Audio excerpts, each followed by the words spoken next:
Welcome to the GameChanger 00100 show, the on time edition. I'm your host, GameChanger. And some news happened. Things has happened. Apparently, there's this guy who I never heard of, uh, goes by the name of Minister Yada, who married a woman who seemed to be his namesake, but spelled different, which is also Yada. Apparently, it should be an open and closed case. Guy becomes a pander, saying men should do this, men should do this, men should do this, and leave out the uppercut part. And then, society just bends to the will of this facade, this illusion, this smoke and mirrors. We talked about this on the previous show. If you haven't seen it, then go ahead and take a look. And yeah, just your standard panderer. You men are not doing enough. And it reminds me of LL Cool J. Only it's not that cool. You're the type of guy that gets suspicious. I'm the type of guy that says, that's delicious. It was given that. Like, once again, I didn't see him prior. Maybe I did and I covered him like years ago or something like that and just forgot. But people like that, they always like, oh, I am the type of guy. I am basically everything that these women are telling me to be, even the things that contradict itself. And the reason that I get these results, these receipts, is because I fit the format. That's the relationship as they present to the world. And then there's a other side of the relationship, a side that they don't want the women to know about. Now, before we get too far into it, and y'all think that this is just going to be a typical thump on the simp, or a simp is getting what he deserved, not necessarily, because there's one aspect of this that no one else has covered, and I think that it really deserves to be covered, and it really deserves, at the risk to myself, it really deserves to be put out there. And that aspect is, how do I describe it? You know something? I'm going to play this clip and let y'all get what I'm talking about from this clip. All right. It's actually not really a clip. It's a lot longer than that. Yeah. But I'm going to try to get through it as quickly as possible. Make sure y'all hit that like button as upon entrance.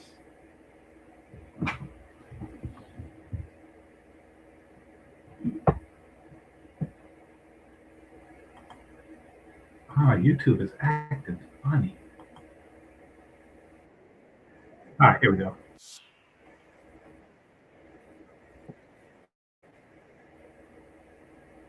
All right.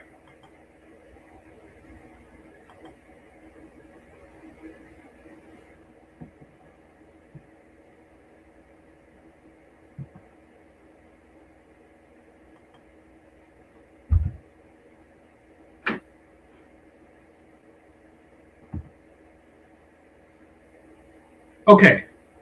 My husband punishes me when I break the rules. Love, don't judge. Now,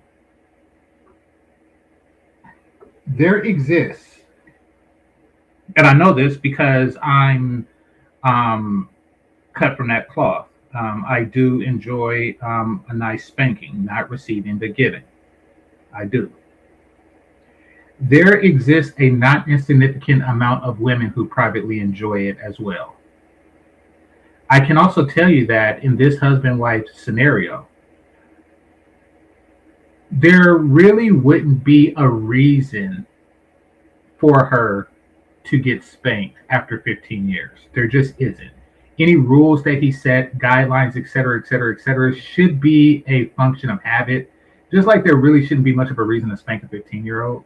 You know, it should be ingrained into her by now to where she don't actually need to receive it as a form of punishment, which means that any discipline that she now receives is a function of pleasure.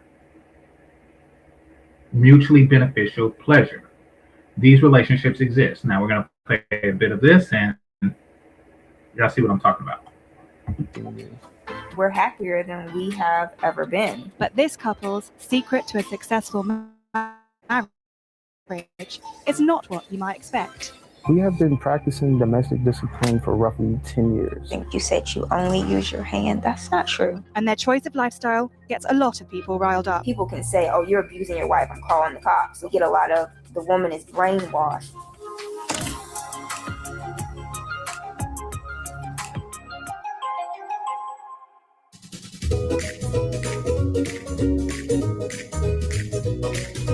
I love everything about my wife. He is very, very loving. Like he's sensitive and caring and just loving in general. Loving feelings aside, this pair have a set of strict rules that govern their day-to-day relationship. We have been practicing domestic discipline for roughly 10 years.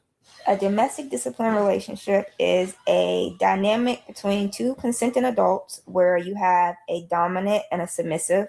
The dominant is usually referred to as the HOH, which is head of household. The submissive is referred to as a sub or a TIH, which means taken in hand. The dominant sets rules and expectations for the submissive to live by, and there are consequences for not following the rules or not meeting those expectations. The 4 Ds are danger, disobedience, disrespect, and dishonesty. Following up on consequences being broken under the 4 Ds, it could be from spanking or writing lines. These relationships exist. They do. And I want y'all to make a point, make a note in your mind what she said when she said consenting. These are consenting adults.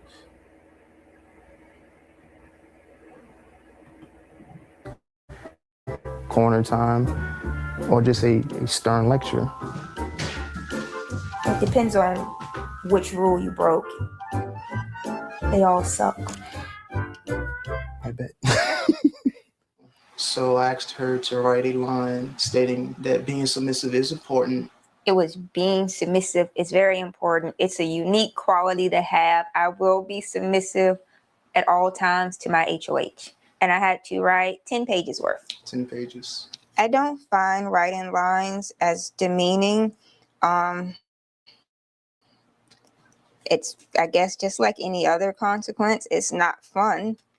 It's tedious and it sucks, but that's about it. In addition to set punishments for Brandy's rule breaking, there's also set tasks regarding the division of labor around the home. Daily household chores would be dishes, cleaning the kitchen, doing the floors, double checking the bathrooms, make sure they don't need to be deep cleaned. That needs to be in the trash can. Dining room table, our bedroom, and usually 2 to 3 loads of laundry. I do all of the cooking unless it's grilled. Okay, I'm going to stop right there. First of all, I want to say I have no idea why I have so much toilet paper and so much stored up laundry, dishwashing liquid. I have no idea. However, every other aspect of the relationship, I understand and respect that this is between 2 consenting adults. This is how they live their lives. Now, what they decided to do, and that's because their income isn't directly connected to their marriage. I'm pretty sure he has a job and perhaps she has a job. Their income source isn't dependent on the image of their relationship. So they're able to tell the world, this is how I live. This is how I live. This is what we do. This is how our household is structured. Consent was given by both parties. I do believe that Yada and Yada were in this type of consensual relationship. That consent was given on the onstart of the relationship for him to discipline her as he sees fit.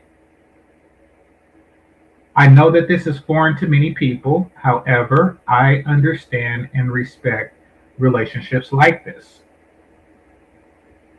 Is it for everyone? No. I just understand it. Now, the problem is that the world don't understand it. And it vilifies relationships like this. Now, it doesn't vilify the women in relationships like this. Well, it does somewhat. But it really vilifies the men who participate in relationships like this. And that's what Yada is going through now. Also, consent in the US is something that can be taken away. A person could say, okay, I consent to a domestic discipline relationship, but if that consent is given privately and verbally, then it means nothing. It means that at any time she could come back and say, oh, he beat me. Oh, the horror. Look at my eyes. He made me write lines. He told me to call him the HOH. And then he made me eat corn pops. And I told him I wanted Cocoa Pops. And he made me buy a whole bunch of washing liquid. Like they could go crying later and say this. It reminds me of, for those of you who watch Game of Thrones, you know what I'm talking about. The dwarf Tyrion Lannister, he was seeing this woman. He made a 304 into, what he attempted to make her into a housewife. And then when she seen that it was opportune, when he thought that he was in love, they had this consensual situation where, he bring her in, he's now hand of the king, and, she gets to be the maid, and, he, even when he was forced to marry somebody else, he didn't take her because he was just so enamored by this 304 wife that he made, and, and she's like, I'll protect you and let's run away somewhere. And he thought that it was just love, love, love. And she called him her little lion and all kinds of stuff. And then when he was on trial for Red Room or for regicide against his nephew, she testified against him. And she used all of his deepest, darkest fantasies and desires to not only humiliate him, but to make him appear guilty. He made me call her, or he made me call him his little lion, and she just went off. And then she slept with the father, who was also the judge. And yeah, it was a terrible, terrible ordeal. That is what you call a red pill moment. Tyrion, which was the name of the dwarf, was never the same after that. He understood that a woman's nature, consistency is not a guaranteed part of a woman's nature. It's not. They can change at any given time for no reason at all other than they just want to change. They just wish to shift their loyalty. Now, I've warned fellas about this for a long time. I call it level 2 BFF. This is talked about in the song, the Belle Biv DeVoe song, Poison. It's easy to avoid the overt quiches. The neck wag, the finger wagging, the hand popping, the neck rolling, the fake hair, the eyelashes, the overly tattooed, overly revealing and overly boisterous and overly weighted Keisha. Those are easy to avoid. Do you see them coming? But then there's a more insidious form. And this is what they're talking about on Belle Biv DeVoe. She's so fly, she'll drive you right out of your mind and steal your heart when you're blind. Beware, she's scheming. She'll make you think you dreaming. You'll fall in love and you'll be screaming, demon.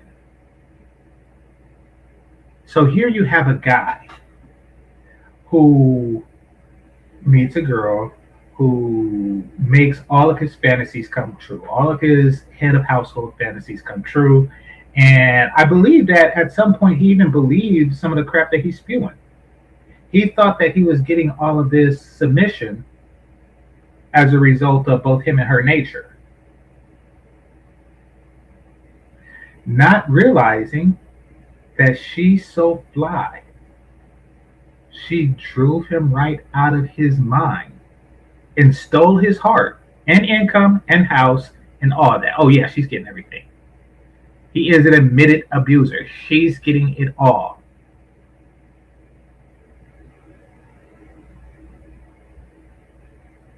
And now he's stuck. He's like Tyrion Lannister,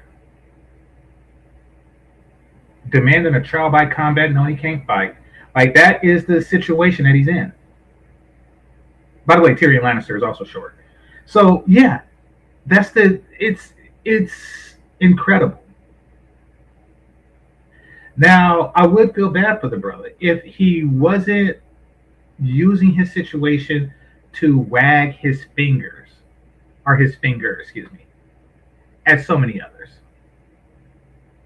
It's it's like, okay, I understand the people who are looking at this dude like, yeah, you got your comeuppance, you was talking like this, and this, and fellas, I feel you. It's easy to do, but let's not forget, let's not lose sight of this guy likely entered a very particular type of relationship with an understanding that this is something that we consent to.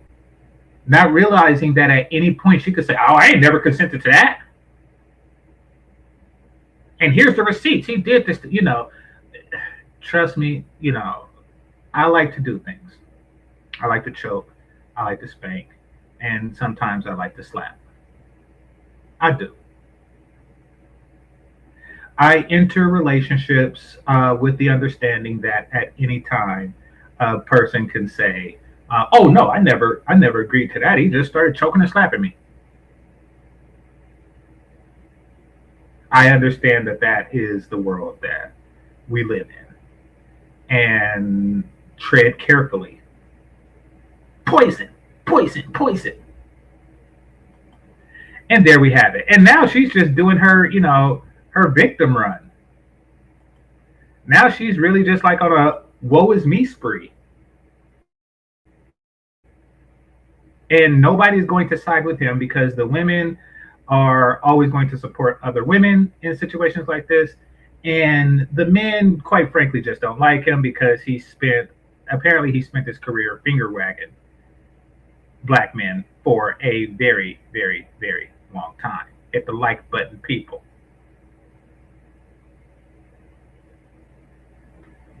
All right, here. Now let me cover River TVs with the pokies. With the pokies. All right. And here. Actually, I'm going to go to MTR first because he has the evidence that make me believe that this was an agreed upon domestic discipline relationship. He has the receipts for that. So,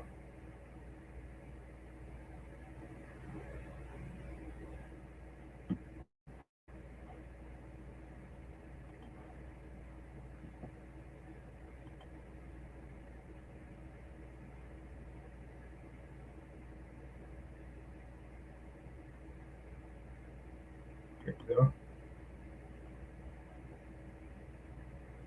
Okay, she hates me. Hold on, before I get into this, I have to say this. Is BVD.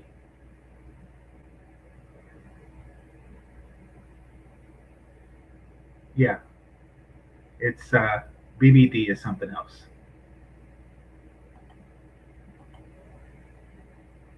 Actually, now you got me questioning. Is it is it BVD? I hope it's not. If so, that name didn't age well. Hold on. Let me see.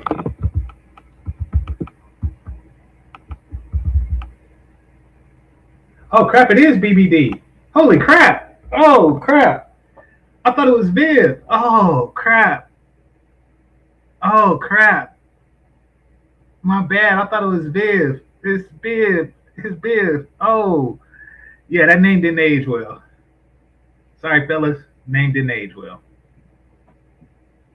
Anyway, I'll pay my wife 250,000 a year. She has a maid. She has a chef. She has a personal stylist. It's my job from the bottom of her feet to the top of her head to maintain her because she is a gift from God. That 250,000 goes into an account that I have no access to. You're holding resentment against your mothers for your fathers abandoning you. And that's why you get with these women and you abandon them mentally, physically, spiritually, emotionally. Then you abandon your children. Shut your bitch ass up, talking about spiritually, mentally, physically. Your bitch ass up. You've been whipping on this lady this whole time. Oh, guys. Oh, we're going to have to go through it here today because I can't believe this, but at the same junction, I absolutely can. You guys remember the young brother by the name of Yada the Awakening? All right, it's been a little while since we covered content in regards to him. He was exposed for filth by Anton Daniels during a debate stream. This had to be a year ago or something like that, year and a half ago. Now, Yada Awakening, he should probably change his name to Yada Losing His Business after pandering to death. Holy the young lady that he was married to. Holy crap. Was that his income? Was that like how he makes his bread? I hope not. I hope that his only income isn't, lifestyle pimping. I hope that that's not the case. I believe he has like 4 or 5 children with this chick. Recently took to her social media to expose him for filth, specifically being an alleged woman beater, and she dropped all of these different receipts. Now, this is after he's completely sold himself to the lie that you should be selling or buying women for like $250,000 per year simply because they exist, simply because that they are a woman. Now, he's created a pimp hoe relationship with the internet where a large swath of these loser women would just attach themselves to his brand of what it is that they're owed simply for existing, simply that they are a queen irrespective of their actions, Super Saiyan pandering at its finest. Meanwhile, Yada Awakening or Yada the Beat a Bit demonstrates how easy it is to sell a dream. But over here, we speak truth. Over here, we speak reality. But see, most of these women can't stomach the truth. They can't handle the reality. So instead, listen to truth actually hurts women because the feeling of a lie is too damn good and it protects them from accountability. And that's what really my main issue with all of this is. We have a platform of this size and you lie this often, then it gives them an out for being accountable, for holding up that dusty little mirror to their face and understanding who they are, what they are, to have actionable change on their persona, to get the type of man that they want. They'd rather listen to a liar than a real truth teller. You never know who these people are when the camera goes off. And according to this man's wife...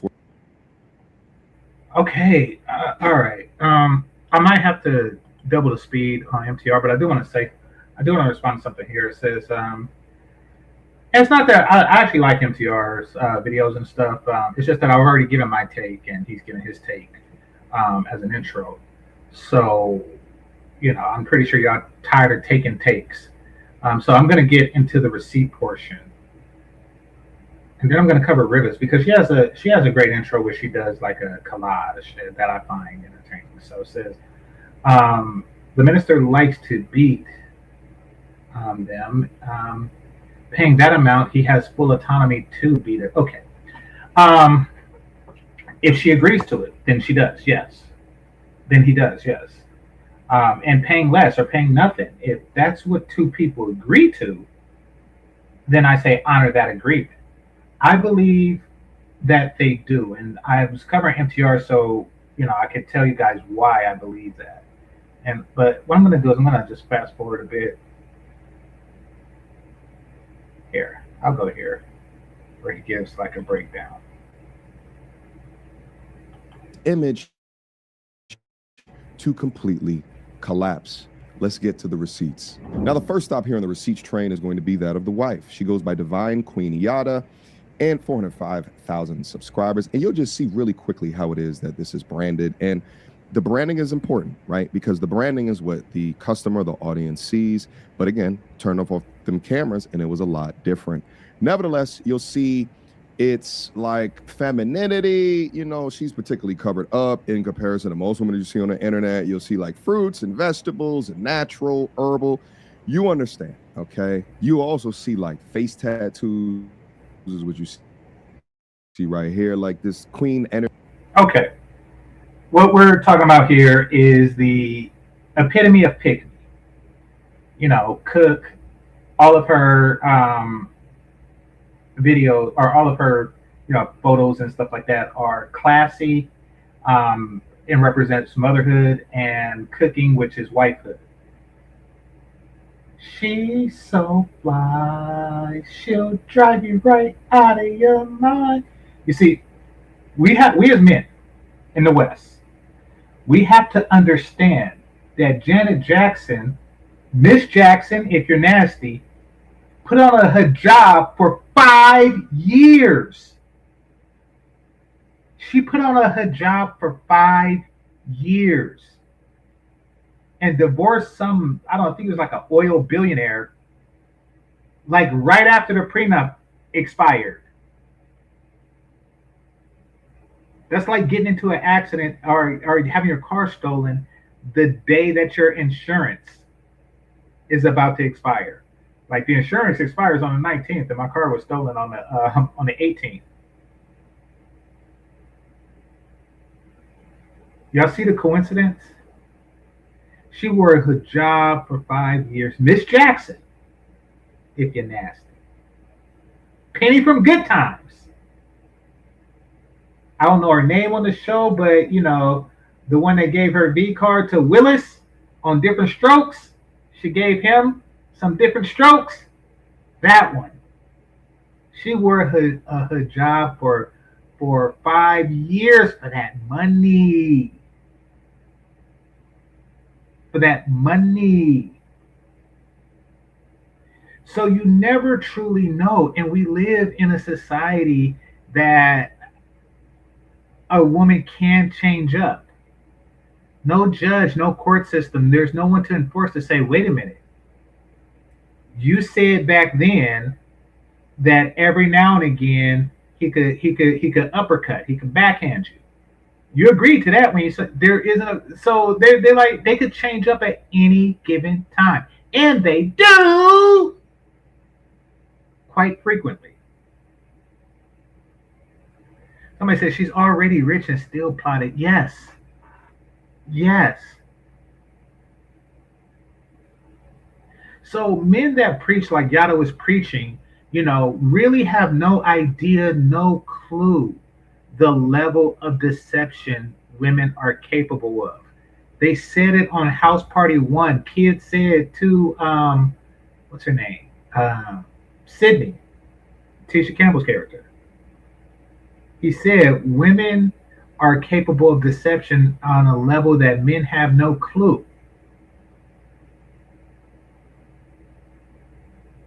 And now we are living with the results of that. Energy goddess bullshit, yada yada yada. Speaking of yada yada yada, she actually has yada tattooed on her chest, right? So like when you see stuff like this, I'm like, I don't know if she's real. Nevertheless, she's absolutely a tool in the content business engine, unbeknownst to the clowns and weirdos that follow her. Let's get into the actual post of her coming out and speaking about all of this. Last month, my Facebook page alone generated over $13,000. That number. All right, shot. So That he has. revenue. I'll give a quick synopsis. He's on Facebook ad sponsor. He's selling. Damn sure don't cost me $13,000. As a successful. My curriculum and join my community. If you're interested and there's a lot of you've business. done a cost benefit analysis, then go ahead and purchase this course, Viral to Value. This as well. I'll explain in a little bit. After nearly 8 years, I've made a difficult decision to end my relationship with the father of my children and step into a new chapter of my life. For years, I believed love meant fighting for your family. I gave all to our home, our children, our businesses, and even protecting his reputation. I kept believing that if we can make it through one more difficult season, peace would meet us on the other side. But at 8 weeks postpartum, looking at a bruise on my face, I had to stop calling it a difficult season and tell myself the truth. It was DV. My 20s were filled with business, babies, and bruises. Building, giving, forgiving, leaving, and returning, and healing, and hoping. I didn't leave because I stopped loving him. I left because I realized that if I continued to stay, I eventually would drown. The hardest part has been grieving the future I imagined for our children, but one day they will understand that I chose their safety and my peace over a love story. Okay. By the way, this reminds me of something. I'm gonna explain this to y'all. I feel like a jerk for what I said when I said it, but looking back on it, I was of a mindset, and I am of a mindset of how can this be used to hustle a person. So there was an African girl in one of my classes. Africans are very good at math and science, at least the ones that make it to the U.S. So needless to say, I had several classes with a lot of Africans. This particular young lady was from Nigeria. She was explaining to a young me how the dowry system worked in Africa, which I was unaware of. Apparently, a dowry is a lump sum that is paid to the family of the daughter upon asking for marriage. So if you were to ask, you go to Mr. African and, let's say Mr. Ogiamian, shout out to Ike, and say, hey, I'd like to marry your daughter, then he would tell you how much you're going to have to come up out them pockets. And then, this is a very young, naive me, not really having an understanding of cultures and having a lack of tact in asking such questions. I was like, well, what's to stop a father from marrying his daughter over and over and over again and getting rich? And she said, what kind of father would do that? Now, what I should have said was an American father or an American mother. Basically, that's the type of crap we do. We have monetized marriage. So if we see an opportunity, a cultural opportunity to do some crap like that, we definitely would. So like say if, oh, you want to marry my daughter, that'll be $250,000 and then divorce you and then marry you again. I mean, that's how the country is structured, and that's what women are doing. They're marrying a guy, getting that bread, divorcing, wash, rinse, repeat. That's what's going on. So there's a level of deception here that men really needs to be made aware of, and the laws and society caters to it.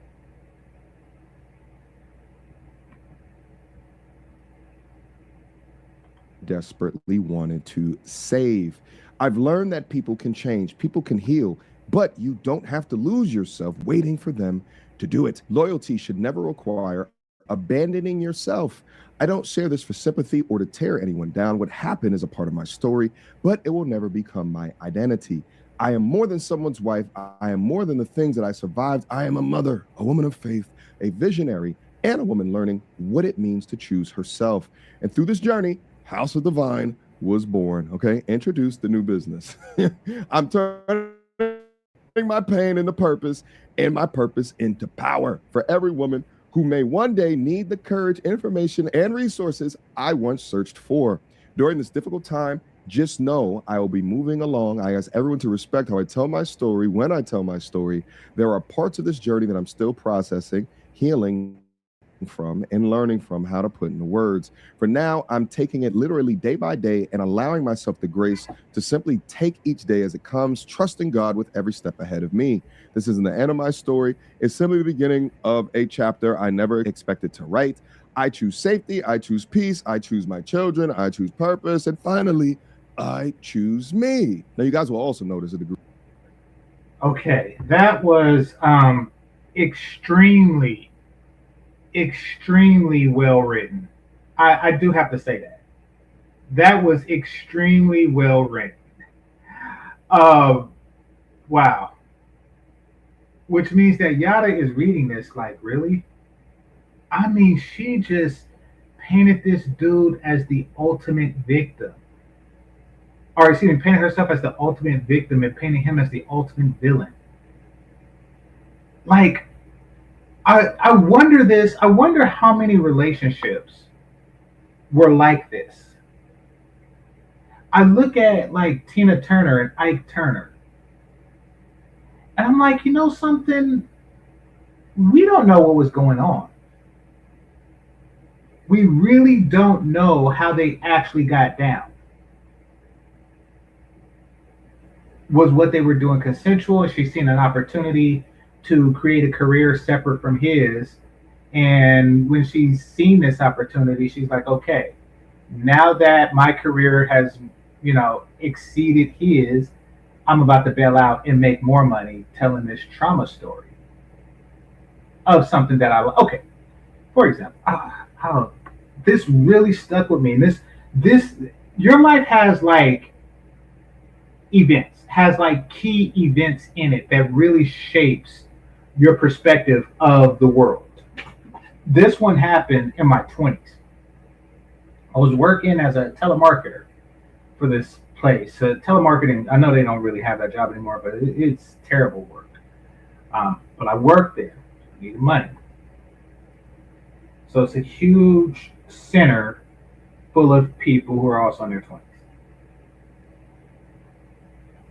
One day, there was a woman who, and she was half black and some type of Asian. She was attractive, but not attractive as most half black Asian women are. In fact, she's probably like as unattractive as someone with that mix could possibly be. Still putting her above most black women and most Asian women. Now, that being said, one day she came to work with a severe beating. I'm talking about, this was like Street Fighter, like when they say combo. What's dude's name? Was it Bull Rock or Combo? The dude that just kept punching and just kept going. She looked like she took one of those. I mean, it was just like a beat, a beat. And I remember thinking, because she had a picture of her dude, and I was on her desk, and I was like, hey, where'd you take that picture? By the way, this is before cell phones and stuff, so we had to go to places to take pictures. This one was at this Asian joint that she told me about. You have to actually go see the photographer if you wanted a decent quality picture. So, but to me, it was just like a regular couple. But he gave her the wanamanop. I mean, it was brutal. And this is the reason why you're gonna find out soon why I'm making light of it. So after a while, they gave her this parking space, and she got all these special privileges. Like she got the parking space, security would walk her from her car to her desk, et cetera, et cetera, et cetera. Because this happened. The company took it serious. I don't know how they treat incidents like that now, but they took it very seriously. So one day, I'm talking. This, if I remember correctly, keep in mind this is over 20 years ago. If I remember correctly, her face had healed at this point. So it was a while that I talked about it, and then she said something about her dude, and I was like, oh, you found somebody else, And I'm thinking like, dang, that was quick. Like somebody had to swoop you up while the face was bruised, and she was like, nah, I'm still with him. I just looked like, what?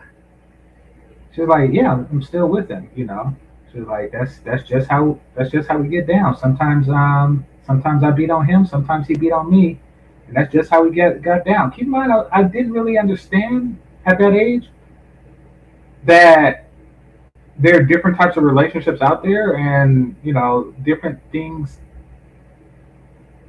different waters float different boats, I guess. So I was just in shock. But then, I was like, oh, okay, that's like that was a turning point. Like I had to embrace that there are different type of relationships out there, and we shouldn't really put our morals on people with um, a different type of relationship as long as both parties consent. So, but that's not the kicker. That's not the kicker of the story. The kicker of the story was she kept a parking space.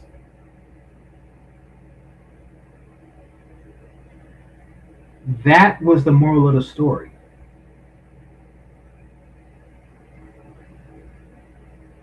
You see, and I don't know if she still has security walker to the thing, but she had like she parked closer to the job than handicapped people and the bosses and stuff like that.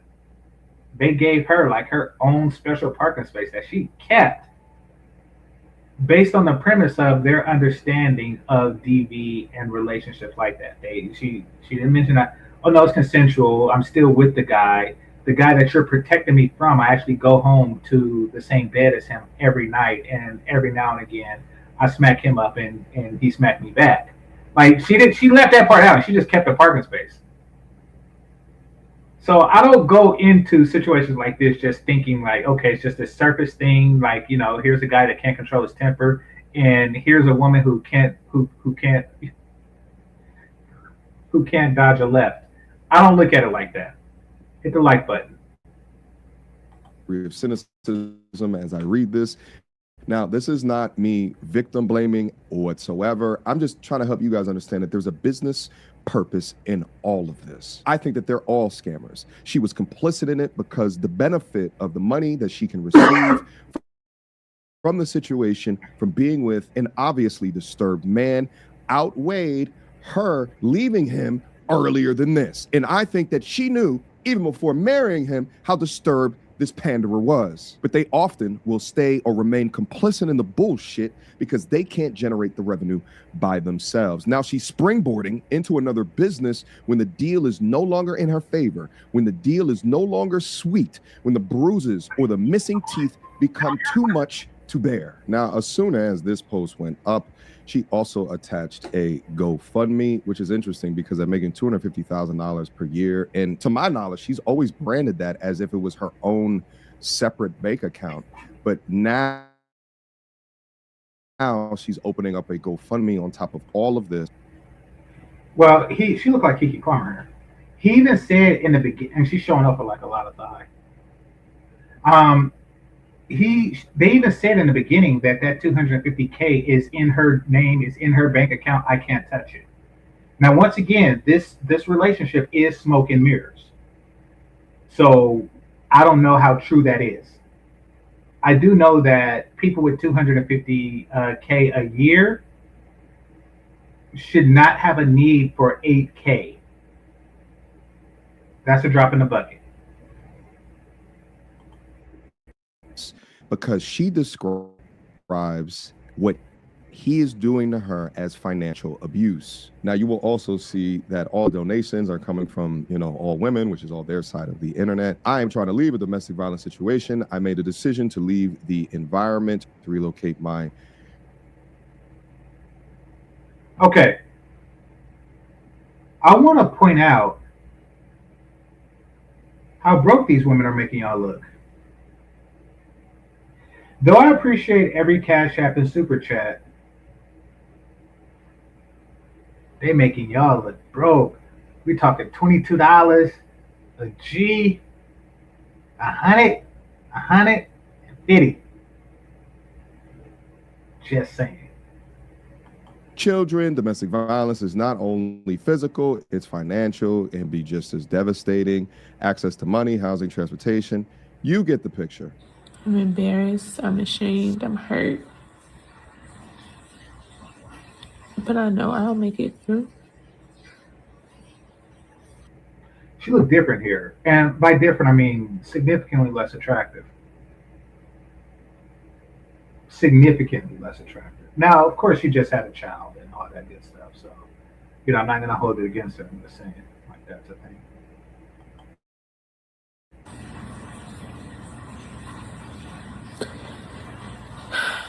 I've tried everything. Yada. Everything. I'm here getting the rest of my stuff.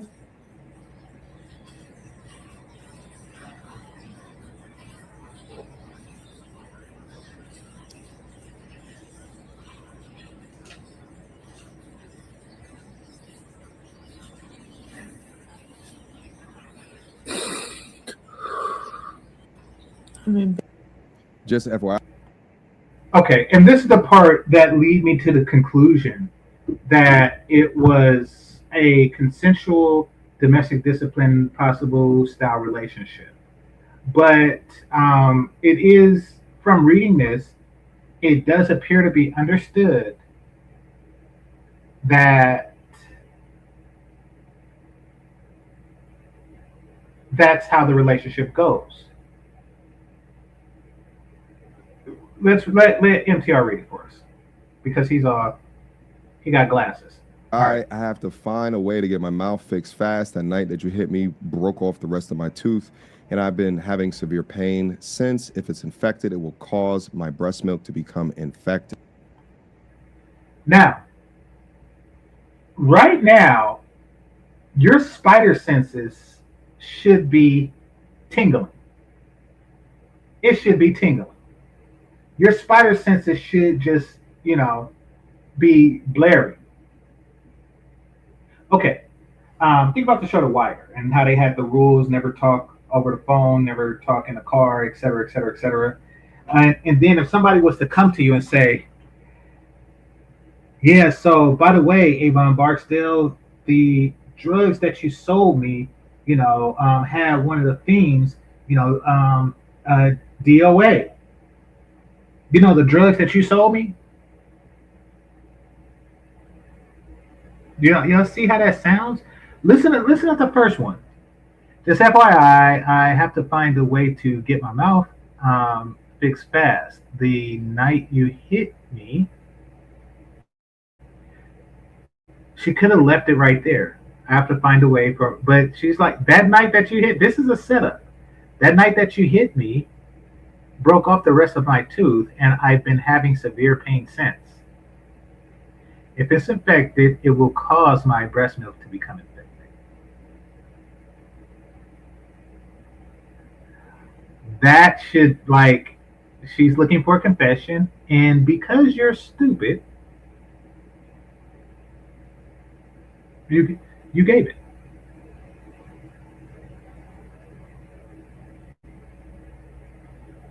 Let MTR read it. Go to Dr. Dave. That's the best bet at the best price. Now, Dr. Dave has come out and talked about this. Crying, you were supposed to be there with me. You were supposed to always be my safe place. I hate that you did this to our family. Have a good day, yada. I told you. Okay. No, don't brush past that. Don't brush past that. So, you were supposed to be there with me. You were supposed to always be my safe place. I hate that you did this to our family. Once again, this is done this way because this is a sit-up. Have a good day. Yada. I told you I didn't even like that girl. Nah, MTR, don't just glaze past that. Don't just glaze past that. Who allows someone to just drink? Okay, we don't really know where that's going, but there's something going on there. There's something going on there, and yeah, this led to the uppercut, or the right hook, or what have you, the right cross. It looks like, just judging from where it's positioned on her face. How it's positioned on the left side of her face looks like, yeah, the right cross. So yeah, we don't really know what led to that. But what this tells us is that there's an understanding that they have conversations like that all the time, that they comfortably talk about him whooping her ass. And they have set doctors for Sadie. Like, hey, go to Dr. Dave. He gave me the best price of all the time I whooped your ass. Is what this is given. Like, I have to say, he has the best service from when I whooped that ass. I gotta say that he's very professional. I bring you in, and he pats you up very well, and pretty soon you're ready for another beating. Dr. Dave is the best for that. It wasn't.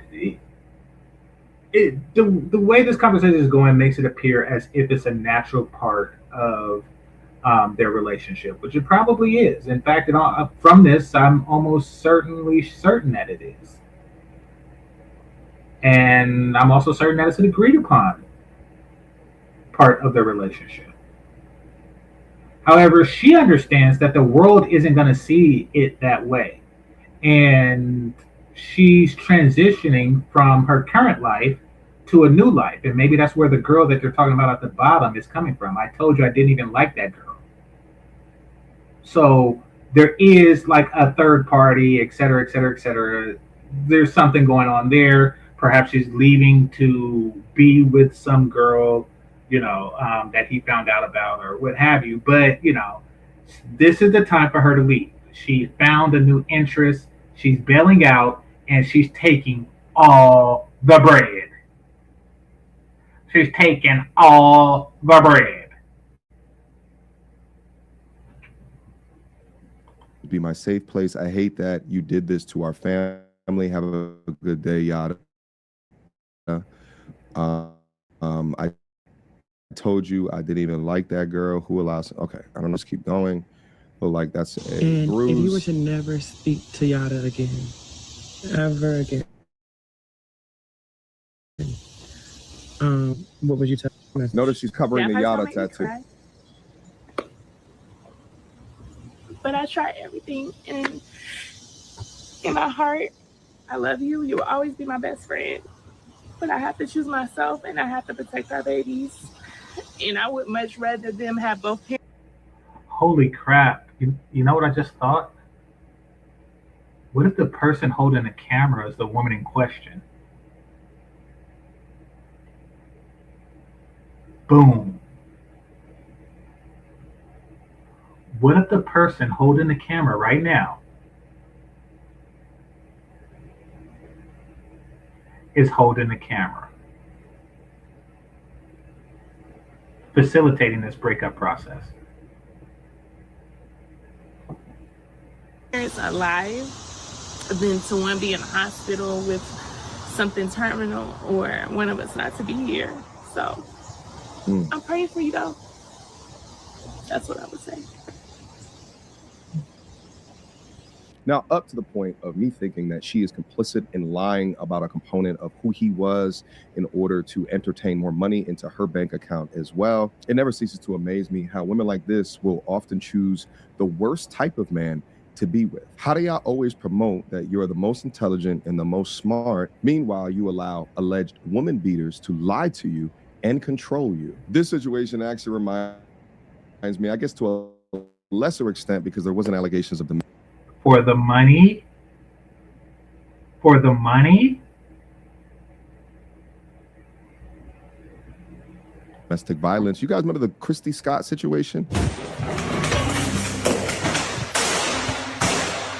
What? Imagine millions and millions of people watching you get humiliated for content. You look like a garden that got burnt. That was beautiful. Does that make sense? A garden that got burnt? It's black flower. Oh, dang. Black flower. Change the gender. Have him grabbing her by the face and shaking her violently as she cowered underneath him. Would that be funny? Oh no, that doesn't sell advertising dollars. But male humiliation. Oh. Cha-ching! Yet another example was actually that good behind scenes, but they were just playing characters. Now, what's different is in that situation, it was years of the wife shaming her husband, whereas in this situation, it was years of protecting the bag by any means necessary and allowing his panderness and his lies to continue unabated. Even if you give a brief scroll on his profile, you didn't have to click into any of these videos. Look at this. Cash app her $15,000 just because she's yours. Ladies, get you a simp. Those are the straight men. Successful men don't care if you have children. Exclamation point. Don't send her a good morning text. Send her some damn money.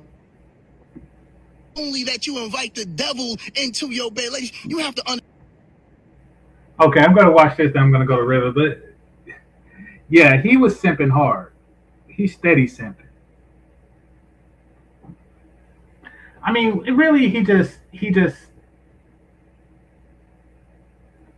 took the talking points of modern women and spewed it back, and put the backdrop, and put a fantasy backdrop to it, because that's what Black women in particular are trying to sell. They're like, okay, if you do this, if you cash at me regular, you know, I will be this perfect wife, 5 kids, that, you know, fruits and vegetables and all that stuff. I will do that if you cash at me. That's what they try to sell you.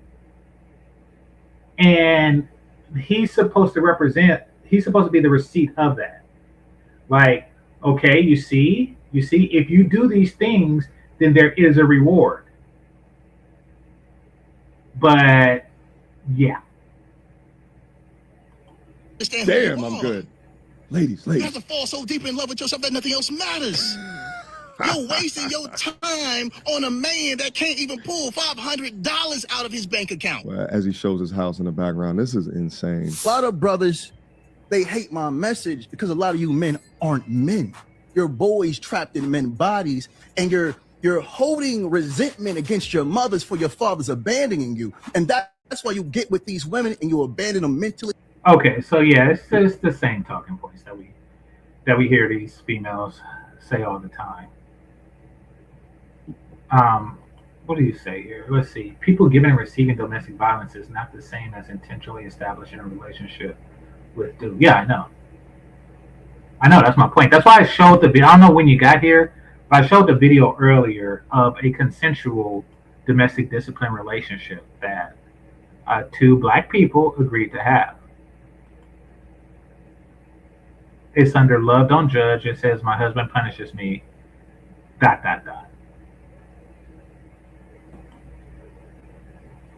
So I believe that they had that type of arrangement. She just reneged on it, like randomly at will, because she can. All right, so let's see. River TV. That was the one I didn't have queued up. But fortunately, it's her most recent video, so it won't be hard to find.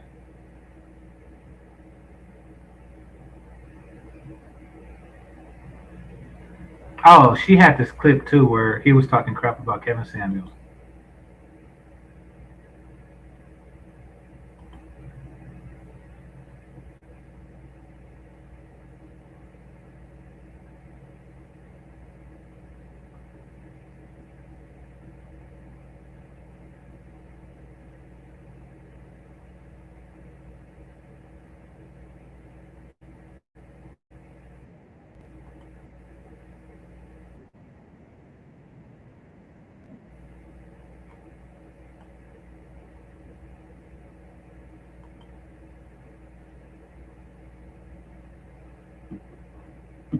All right, give me a moment, y'all.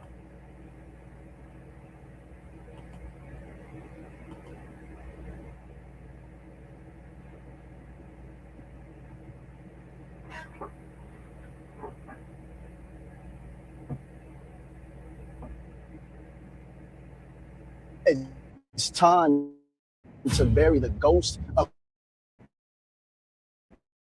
Kevin Samuels with Kevin Samuels. Kevin Samuels was a terrorist to the Kevin Samuels as the cake and not the icing. A man that says a woman loses her value because she has children made him popular.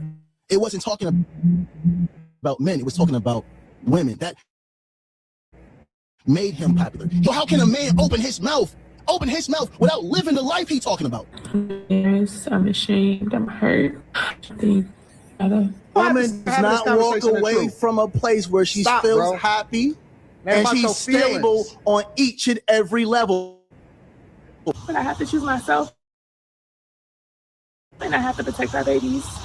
And I would much rather them have both parents alive. Of a child, if it's an illness. You pushed her away, now you're complaining about her leaving. See, this is the problem. You men take no accountability. No, you men have to stop stressing. Simping is dangerous. River TV. What's up, guys? It's your girl. She's way hotter in this picture. Way, way hotter. Somebody said that's what pregnancy does to you. I know. So I'm not holding that against her. I'm just pointing out. Significantly hotter. So his shots at Kevin Samuels seem to be about the whole single mother thing. I don't know if he married a single mom, but chances are he didn't. And yeah. But he encourages other men to do it for reasons of money. So I can't really feel sorry for this guy, but I'm just giving a different perspective on it. Okay, so those of you who rock with me and have for a long time know that I have a thing for dark rim glasses. I really do. Maybe it's just this freeze frame, but it's not doing it for me right now with River. Not saying that she's not attractive. I almost certainly wouldn't say that. But the dark rim glasses isn't giving the enhancement that it normally does. I don't know. Maybe I'm tripping. And with another video, and today we are talking about this Yada awakening drama. Okay, if you guys are unaware of what is going on, I'm sure you guys have seen this man like I have on various different panels talking about relationship dynamics and stuff like that. But his wife has recently come out and talks about the fact that they broke up. But not only that they broke up, she has made allegations that he put the paws on her. We're going to go ahead and dive right into this conversation. And of course, I'm going to give you guys my thoughts, my feelings, and my opinions on this entire situation. Now, as I said before, I don't really know who or Yada Yan, I think is his name, media. But what I do know is I have seen him in the relationship space. I have seen him on panels doing like verses with people and kind of like arguing talking points. Woman does not walk away from a place where she feels happy and she's stable on each and every level. Are women's standards too high, or is the modern man just performing too low? Now we have to understand we have a lot of boys trapped in men's bodies. Wow, he over relies on the whole boys outside of men's bodies or some crap like that. He over relies on that. Whenever someone repeats catchphrases like that a lot, it really reeks that they're not original, that they're getting it from someone else. And when they're forced to think outside of the given narrative, the script, they get lost, so they just refer back to the script.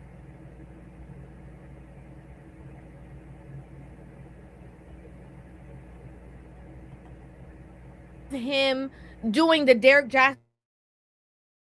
Jackson special. Okay, he was Derek Jackson 2.0, but a little bit more woke. Good women are mostly single because they know their self-worth and their value. And they're not allowing a man to come into their life and just tell them anything. Now you have to be the man that you said you were. Men, we are the real gold diggers. We want a woman to regulate our emotions, pat us on the back for doing what a man's supposed to do. Nurture the children, remain safe. We want them to regulate our emotions, really? I didn't know that. Okay. Speak life into us when we feel low and work a 9 to 5 at the same time. You can't convince me that we are not the gold diggers. Now, yesterday, his wife took to None of those things are actually gold, but okay. social media with a very lengthy post. And it had like a lot of, I guess, her talking about what happened, talking about the breakup. As you can see here, it says a new chapter. After nearly 8 years, I have made the difficult decision to end my relationship with the father of my children and step into a new chapter of my life. For years, I believed love meant fighting for your family. I gave my all to our home, our children, our businesses, and even protecting his reputation. I kept believing that if we could make it through one more difficult season, peace would meet us on the other side. But at 8 weeks postpartum, looking at a bruise on my face, I had to stop calling it a difficult season and tell myself the truth. It was domestic violence. My 20s were filled with business, babies, and bruises, building, giving, forgiving, leaving, returning, healing, and hoping.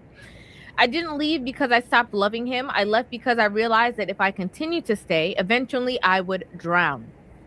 The hardest part has been grieving the future I imagined for our children. But one day they will understand that I chose their safety and my peace over a love story I desperately wanted to save. I've learned that people can change, people can heal, but you don't have to lose yourself waiting for them to do it. Loyalty should never require you abandoning yourself. I don't share this for sympathy or to tear anyone down. What happened is part of my story, but it will never become my identity. I am more than someone's wife. I am more than the things I survived. I am a mother, a woman of faith, a visionary, and a woman learning what it means to choose herself. And through this journey, House of Divine was born. I am turning my pain into purpose and my purpose into power for every woman who may one day need the courage, information, and resources I once searched for. During this difficult time, just know that I will be moving along. I ask everyone to respect how I tell my story and when I tell my story. There are parts of this journey that I am still processing, healing from, and learning how to put into words. For now, I am taking it literally day by day. I am allowing myself the grace to simply take each day as it comes, trusting God with every step ahead of me. This isn't the end of my story. It's simply the beginning of a chapter I never expected to write. I choose safety. I choose peace. I choose my children. I choose purpose. And finally, I choose me. Now, why this is so shocking and interesting is not only, you know, the fact that he... It's amazing how women credit themselves for being selfish. I choose me. And that was supposed to be like the applause line, like, you know, the grand finale. Like, I chose myself, which is the male equivalent to fuck them kids. Fans a lot of women's flames, but the fact that the two of them actually just welcomed a new child, and she was on social media talking about her push presence and how celebrated and stuff that she was, her husband, she had a baby. To my birth. And my top tier present, I can say thank you, baby, is my postpartum room. This room was completely blank before he came in with the art and the aesthetics and the color scheme. He did this all by himself. And he made sure that I had the services that I needed, from Haven Postnatal Retreat. Right here is my doula taking care of my newborn while I'm able to take care of myself. He was online defending, women who are postpartum. Postpartum is very real. This is my son's placenta. This is the size of the wound inside women that's trying to heal after they... Oh, dear God.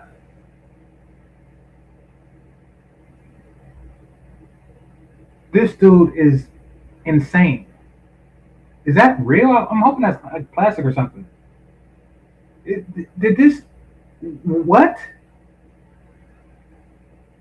That is disgusting. This dude is disgusting.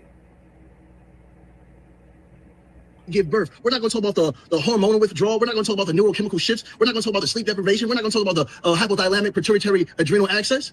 Then hopefully these women are able to get 2 hours of sleep after they give birth. No, you men have to stop stressing because sometimes they might want to be held. They might not want to be held. They might want to laugh. They might want to cry. They might not want to do anything. And sometimes they might want to leave you for another chick and take all your bread. You have to show up as the man they need in that moment, and it's no longer about you. Talking about, like, you know, what should be happening in regards to child support. Child support money should be for the mother, not the child. If she has this child 24/7 and she's working a full-time job and she's mentally going through it, stressed out and suffering from anxiety, she should use that money to reset. That means to pamper herself. Because a woman that's falling apart is no good for a child. And none of you men understand the weight, the stress, the pressure that it takes to work a full-time job, maintain a household, and raise children. That's why most of you men fold. She also came forth with a picture of the bruise on her face, as well as she did a video, you know, talking about how it was over or whatever the case is, with a clearly black eye in the video. I'm embarrassed. I'm ashamed. I'm hurt. But I know I'll make it through.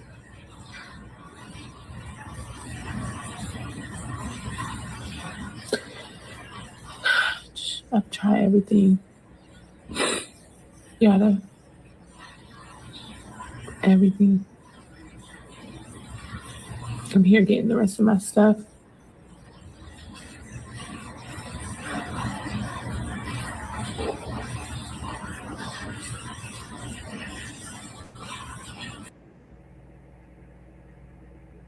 Okay.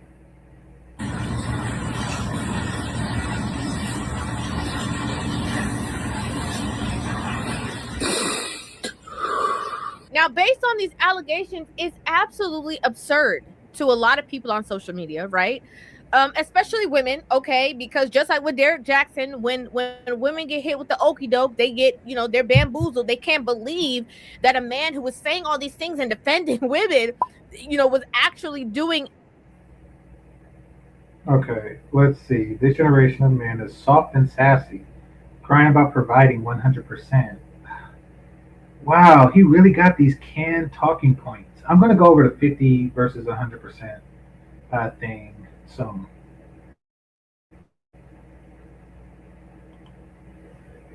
Any of these things, you know, allegedly. And the fact that he was the one who was like, you know, a real man doesn't disrespect women. For you to disrespect your child is unto us. It's pregnant, went through the giving birth, it's unto illness. It was fun when it was fun. Now that you have to have responsibilities, now that you have to provide. Now, this is a thing, and I've said it a plethora of times, okay? Men who play up these conversations to women make it so much harder and so much more difficult for the actual, you know, masculine men who are being completely transparent and honest with women about their gaze. They make it harder for them to navigate relationships, right? Because these men speak to women as a woman. All a woman wants from a man is for a man to be a man. But the quickest way to lose a woman is inconsistency. Or her mind, her body, her emotions, you being a provider. She's not expecting you to be perfect, but she's not expecting you to bleed all over from wounds you refuse to heal.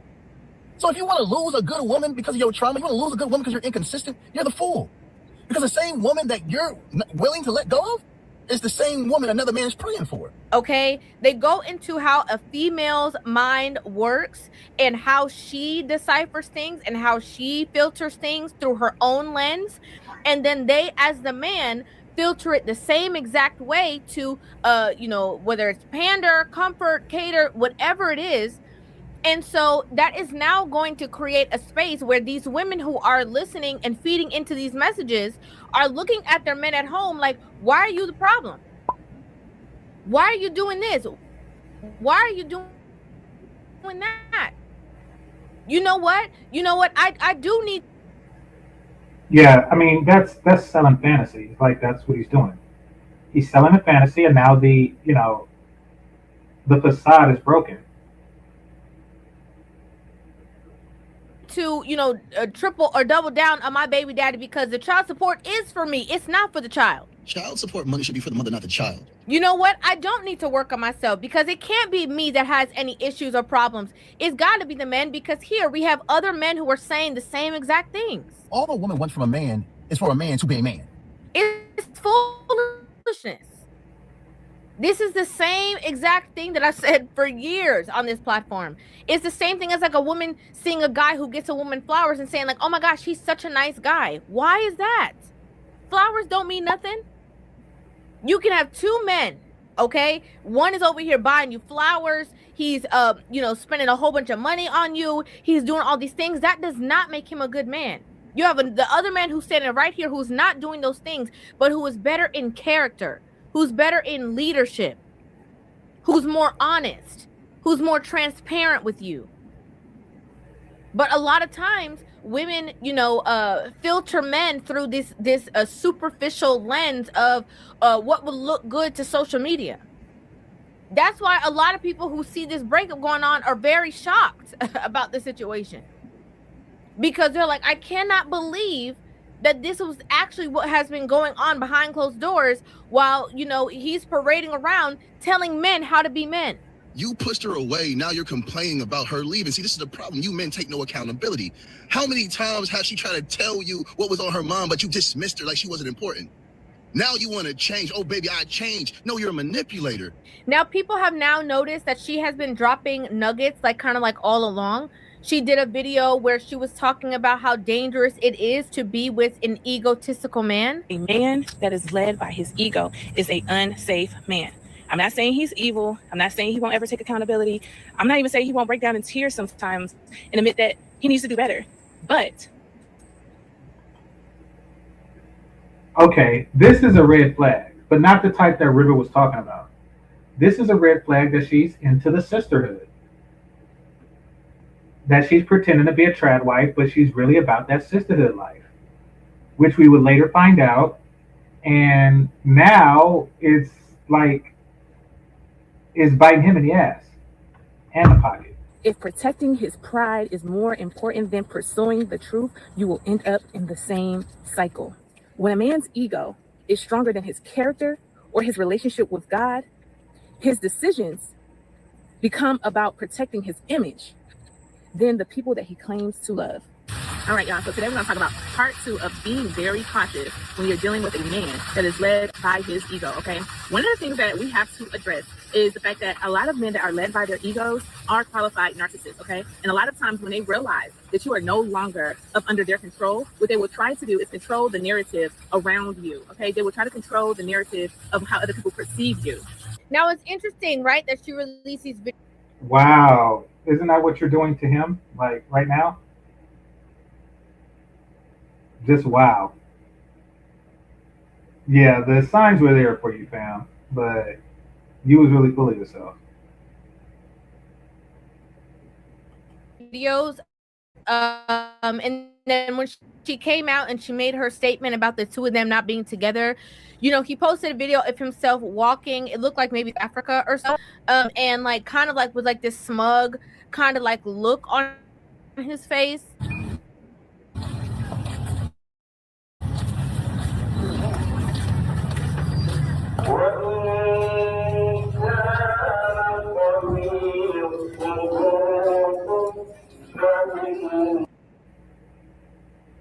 I have no idea what that's about.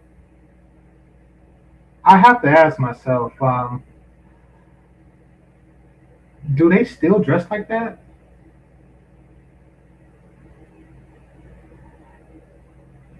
Okay, here's the get about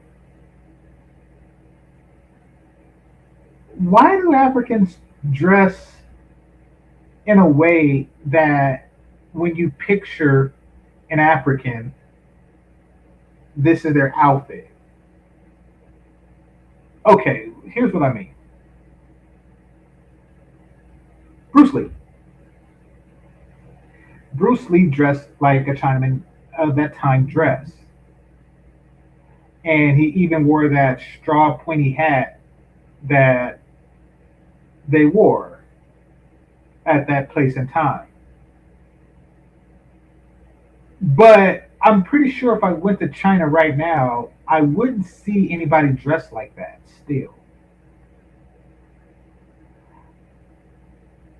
But Africans and white people, they just pick something and they're like, you know something?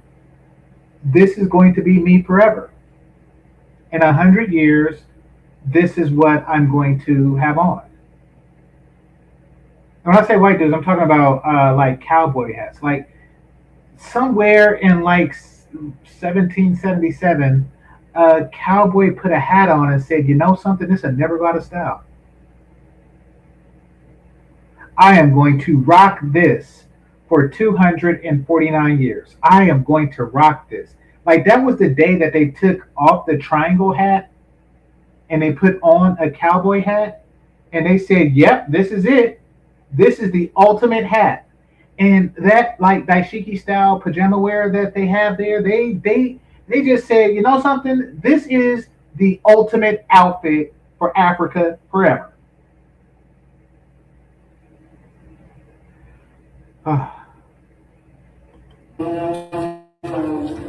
The domestic, allegations are allegations at this point because we don't have any like tangible proof just based off of her word alone is kind of like what we're going for to see that, she's saying that this stuff happened. This is what she's acknowledging. She's bringing to the forefront.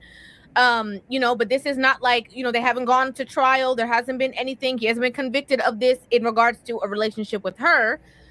People have said that he has been, accused of doing these things in the past with other women. It's craziness. Now, I haven't heard all of this man's, conversations or speeches or whatever the case is, to really do a deep dive and say that I disagree with every single thing he says, because I'm sure, a broken clock is right more than once a day. And there might be some truth to some of the things that he's saying, but overall, from the messaging that I have seen and from I've seen him portray, it's kind of like I said before, a feminine perspective of how women view men, right? It's giving very much the fairy tale Disney movie things that women are actually stepping away from to realize the reality of how to navigate relationships. It's putting them back. You know what it is? The glasses in the front is too shiny. And the ear part, the handles or whatever you call that, has that thick thing over it that almost give it a goggle effect.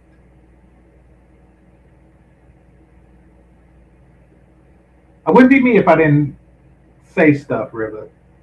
But you look good. Just saying. Into that kind of like facade way of thinking and making it harder or more difficult for women to actually navigate real relationships, because have a marriage, a relationship as a whole. I'm just being honest. Okay, this whole men should bow down to women and be the doormat and she deserves it all just because she was born woman. Obviously, he can't even live up to that narrative that he's painting to other men and to other women. Clearly. If you were to never speak to Yada again, ever again, what would you tell him? What would be your last message? That first don't make me cry. But I try everything, and in my heart, I love you. You will always be my best friend. But I have to choose myself, and I have to protect our babies. And I would much rather them have both parents alive than to one be in a hospital with something terminal or one of us not to be here. So I'm praying for you, though. That's what I would say. And that should be, I think this should speak volumes to women when it comes to people like the Derek Jackson, when it comes to people like, this situation, right? And there's a couple of other people.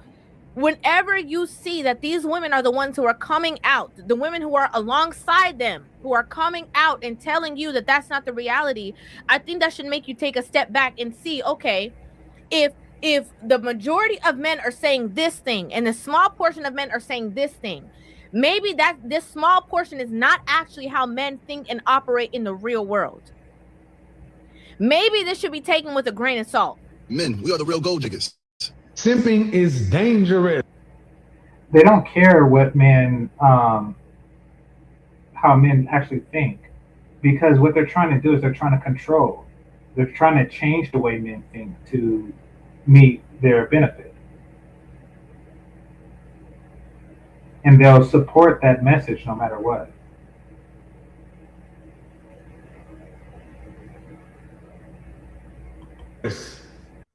Look at what he just did to Will Smith. One of the biggest nights of his life ruined. That's my opinion.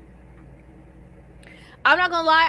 I think what's baffling the most to people is the fact that she is postpartum, that she did just have a child, and she is the mother of his children, and a lot of his arguments, are contrary to the things that he allegedly has done within the relationship. For you to disrespect the mother of your child is a mental illness. You pushed her away. Now you're complaining about her leaving. See, this is the problem. You men take no accountability. No, you men have to stop stressing. Woman does not walk away from a place where she feels happy and she's stable on each and every level. But in my opinion, when men who proclaim these things do obscene things, It's so ironic. Like, the stuff he said doesn't age well at all. Women do not walk away from situations where, well, your woman is walking away from it. it doesn't shock me.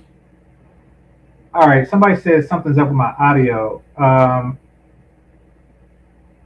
Let me get a cosigner on that.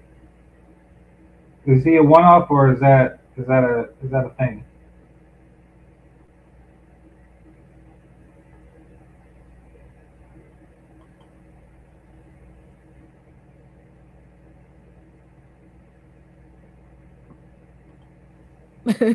Because I was looking at you crazy from morning. Okay, I was looking at you crazy from the beginning of the situation. That's just my opinion. That's my opinion. I like to know what you guys think about this in the comment section down below. Love to hear your thoughts on this entire situation. Make sure you guys hit that subscribe button and give this video a thumbs up, and I will see you guys in the next one. Tim Howard, like, who's this chick speaking?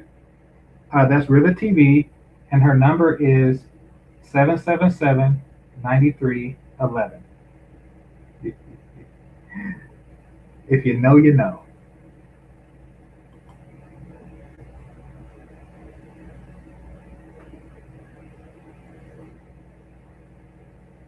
All right. Some people are saying it's clear, others aren't. Here, I'll move a little closer to the mic. All right. Hopefully this is better. All right. Tilt it over a bit. And there we go. All right. So now I'm just going to pull this tidbit from his page.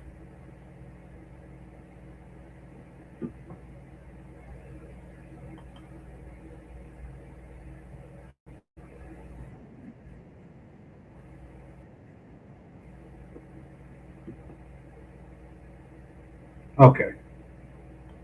Appreciate y'all for letting me know.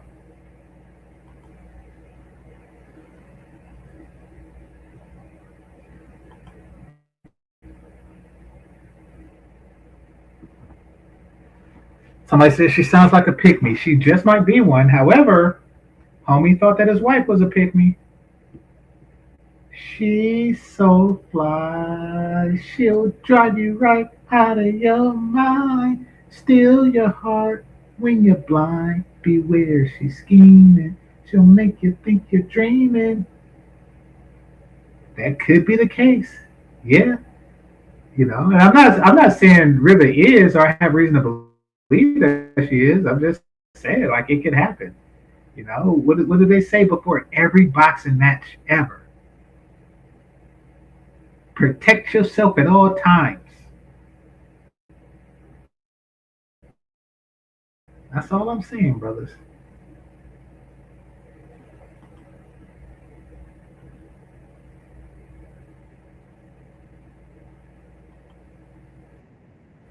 With my woman. It's hard, brother. You sitting up here, your nice house, your nice jewelry, nice cars. Oh yeah, man, you got Situation is serious. $14 an hour. What you expect? You know, you still on there. Oh yeah, man. 100%. You're not a man. You're not a man. How? I'm still working. I'm still providing, right? Not a man. Because I'm going 50-50 with my woman. And brother, I applaud you because I understand that it is hard out here, but we are men, so we have to go harder. I'm not saying or trying to speak down to you, my brother, by any means necessary. I'm not.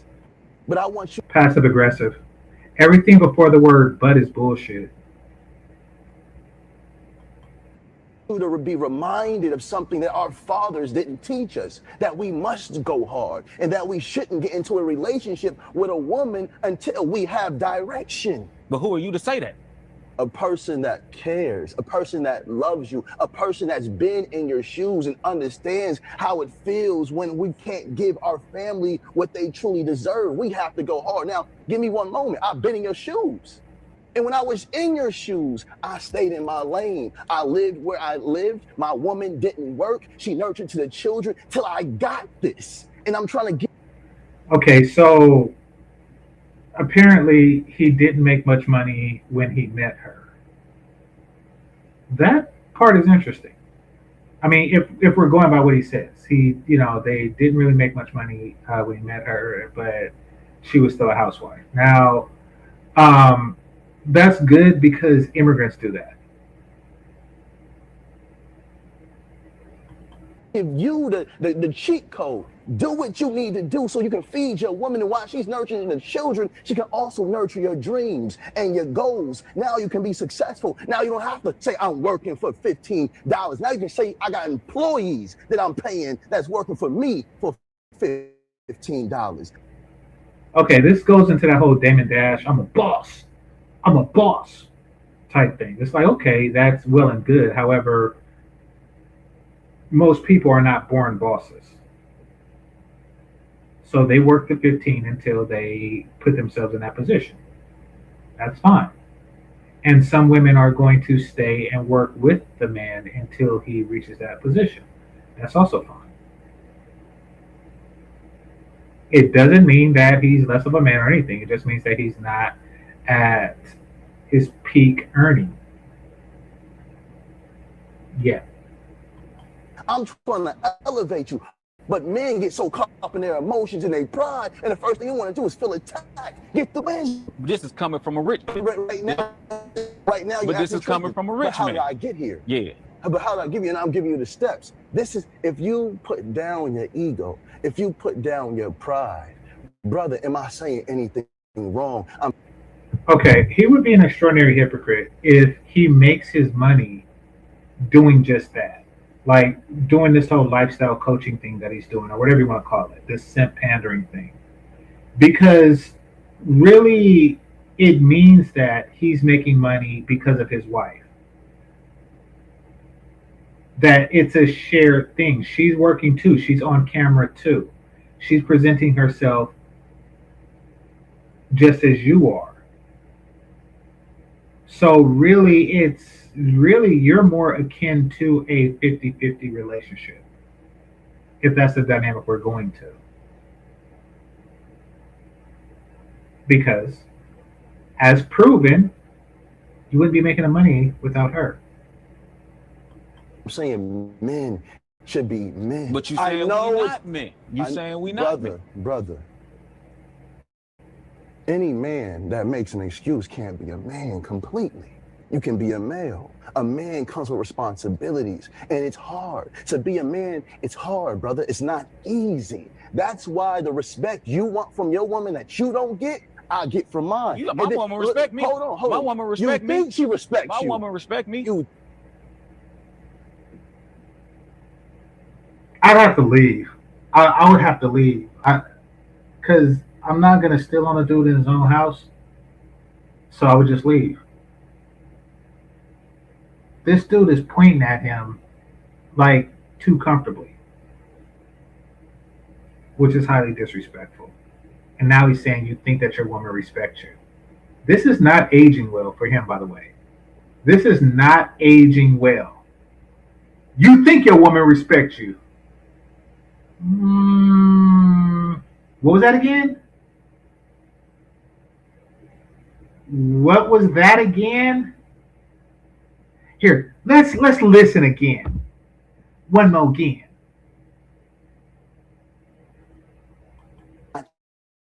Easy. That's why the respect you want from your woman that you don't get, I get from mine. Ooh. Squeeze it, squash it, gamma. Okay, let's continue. My woman respect me. Hold on. My woman respect me. You think she respects you? My woman respect me. You think she respects you? Brother. Ooh. Squeeze it, squash it, gamma. Talk about not aging well. You think she has she ever raised her voice at you? No. Does she cook for you every night, Of brother? course. So she respects you, cooks for you every night. Does she clean the house? Of course. She cleans the house, and you got her working 16 hours a day. Okay, so this is where he's presenting a lose-lose. Because he's saying that if your wife isn't doing everything that my wife is doing, then she don't respect you. If she is doing everything that my wife is doing and more, hold on. That sounds like slavery. If she's doing everything my wife does for me and more, then you're being a tyrant. You see how that works? Like, you got her working? It's like, okay, don't you got her cooking and cleaning and shit?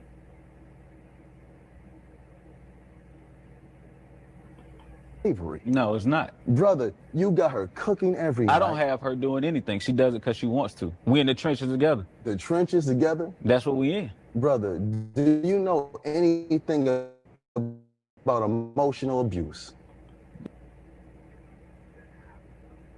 This is not aging well. This is not aging well. Just read the bottom here. Do you know anything about emotional abuse? Brother, do you know anything about smacking a bitch face?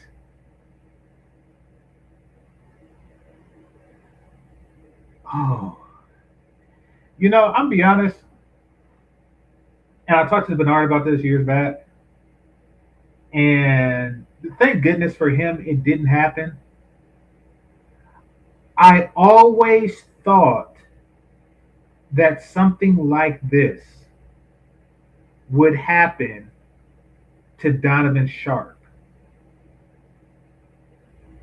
I always thought that something like this would happen to Donovan Sharp. And this has nothing to do with how I feel about the dude or anything like that.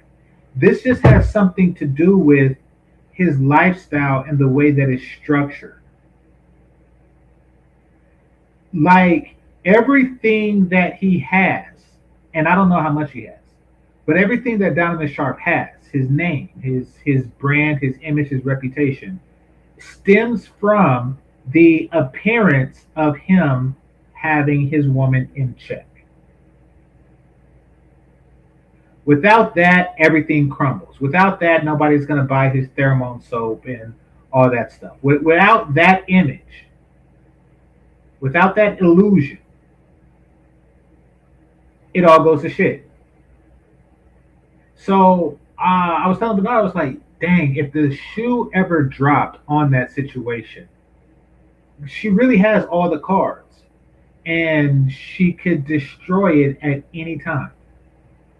At any time. Like, he's only masculine in appearance because she allows him to appear masculine.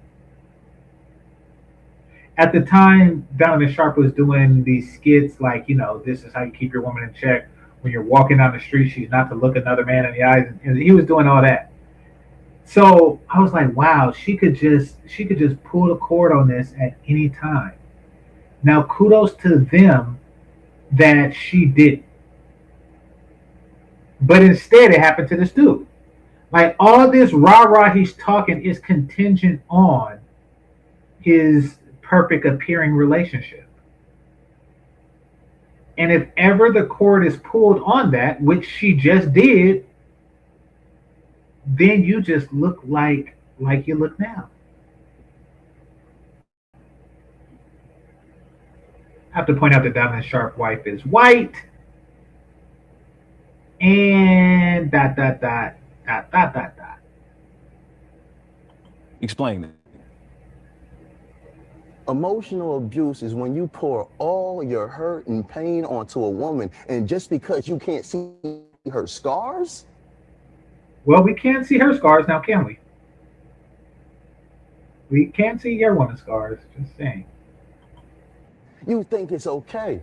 If I had a conversation with your woman, she'll probably start crying. They tired. They not built to go through. Wow. This is not aging well. I remember thinking that when I was playing this. That's why I'm replaying it for you all now. But this is just funny. This is just funny. It is not aging well at all. What they're going through with you. She didn't choose you to struggle. But again, who are you to say that? Brother, a brother that loves you. And again, I'm trying to give you the cheat code. If you put yourself in a position, right? You work. If you have to get 2 jobs. You grind, allow your woman to do what she does in the home. If you have a business idea, you have her nurture that, hey, baby, it's going to be a little hard for the next 2 years. But if we move like this, we're going. Okay, he's not making sense. On one hand, he's saying work 2 jobs, and then the other hand, he's saying, business idea. It's really, yeah, most men will agree, like, okay, it's going to be hard times for whatever reason, because right now I'm making $14 an hour. This week I'm mopping floors, next week is the fries type deal. Like, that's the understanding. That's the deal and arrangement that they choose to have. To be good. You keep saying, who am I to tell you this? A man that's been in your position. A man that has risen above your circumstances. And I'm coming back down to say, this is what you do. You're not a man until you move like this. Most males will die, never experience what it feels to be a man and to be completely respected by his women and children because he didn't step into that true king place. It's hard. I understand. It's difficult. But do you understand? This is not aging well. This is a rich man saying, you ain't got it like I got it. It's kind of like a rich man saying, do you have your kids in this private school? Like, no, because that school costs more than my rent. You ain't a man until you give your kids the best education. Like when stuff like that happens, you just want to watch their daughter go to private school and then graduate to become a stripper. Like you just want to see that, which is the equivalent humiliation of what he's going through right now. Like he's what he's doing is he's propping himself up. I got it like that. This is the embodiment of living in a glass house and throwing stones. That analogy has never been more fitting than right now. This man was living in a glass house throwing stones for a long time. Just chucking them, stone.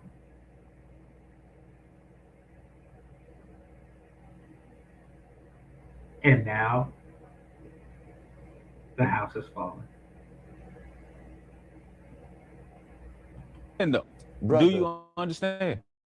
Brother, if I didn't understand. And once again, this isn't the house has fallen because you just woke up one day, your wife did something dirty, and you gave her a cross to the face.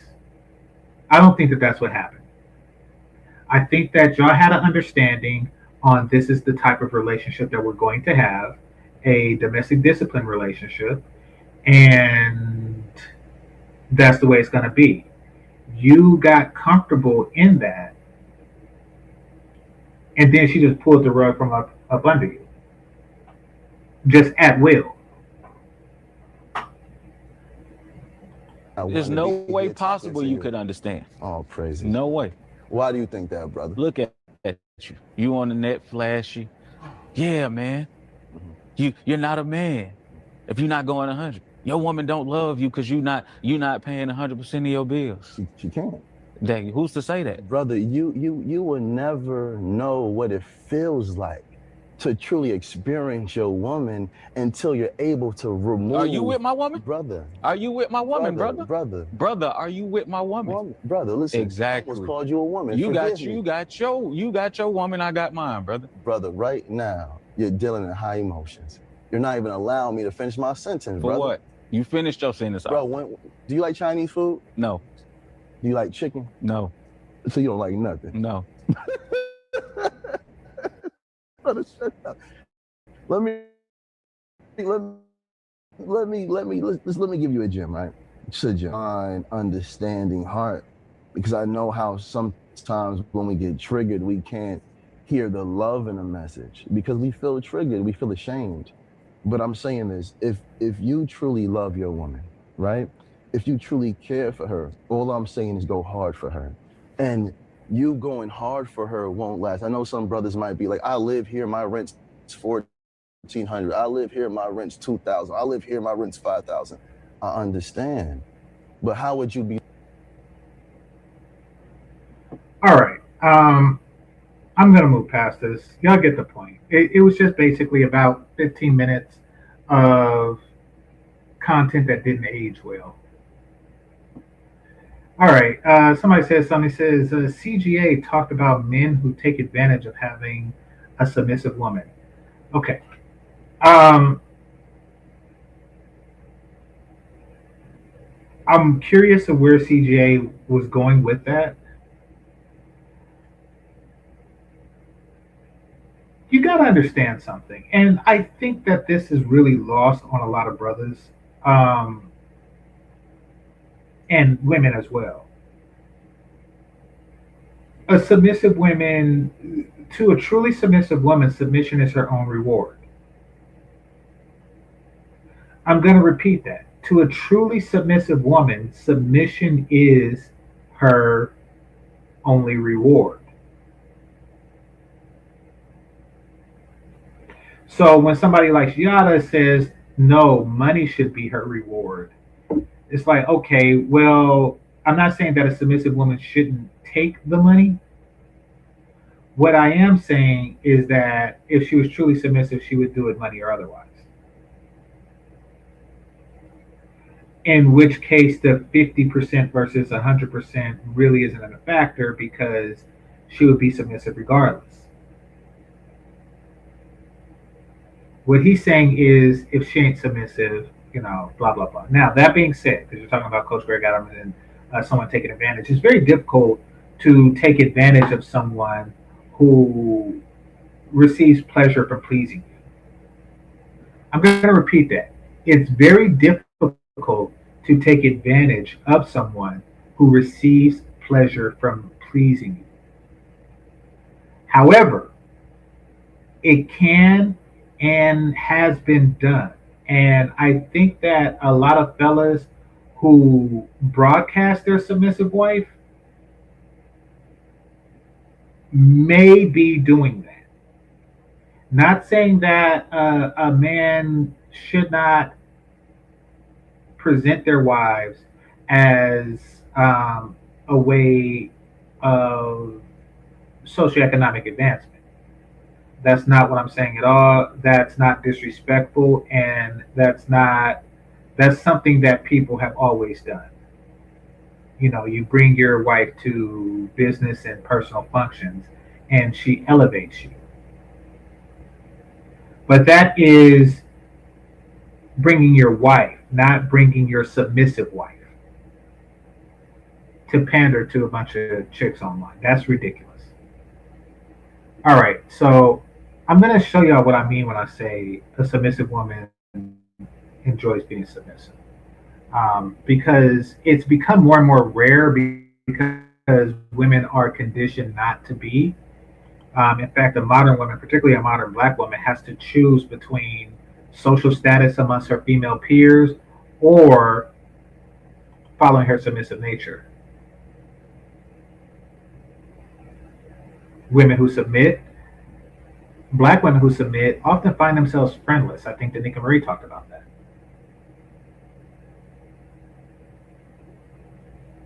All right, let's see. Let me see if I can find it. Yeah.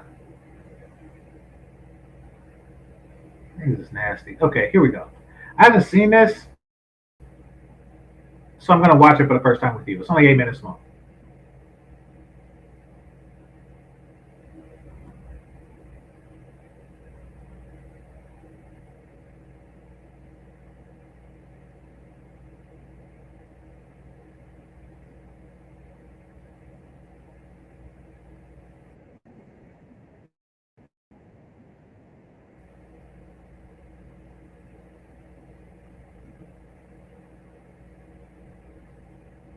Oh, I'm gonna put this on watch later, so I can watch it later. All right.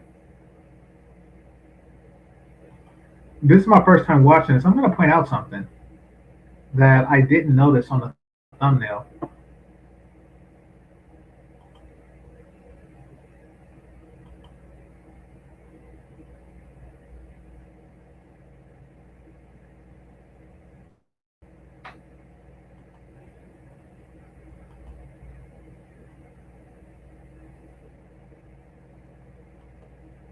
Is it like good people?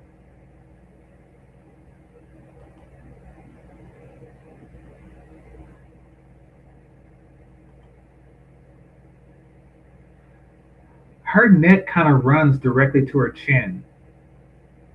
And not that she has double chin or anything like that. It's just kind of different. Like the portion that you aim for in a perfect uppercut just doesn't exist on her anatomy. And he might be African. All right. So now that I got that out the way, let me see what they're talking about.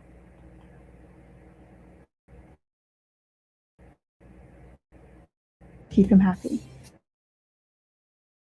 Women have become lazy. They don't want to make any effort. They think it's freedom to say, I'm not going to do anything, but it's purely lazy. We are actually not designed to have to make decisions. This is the biggest load of. Okay. Y'all see this, right?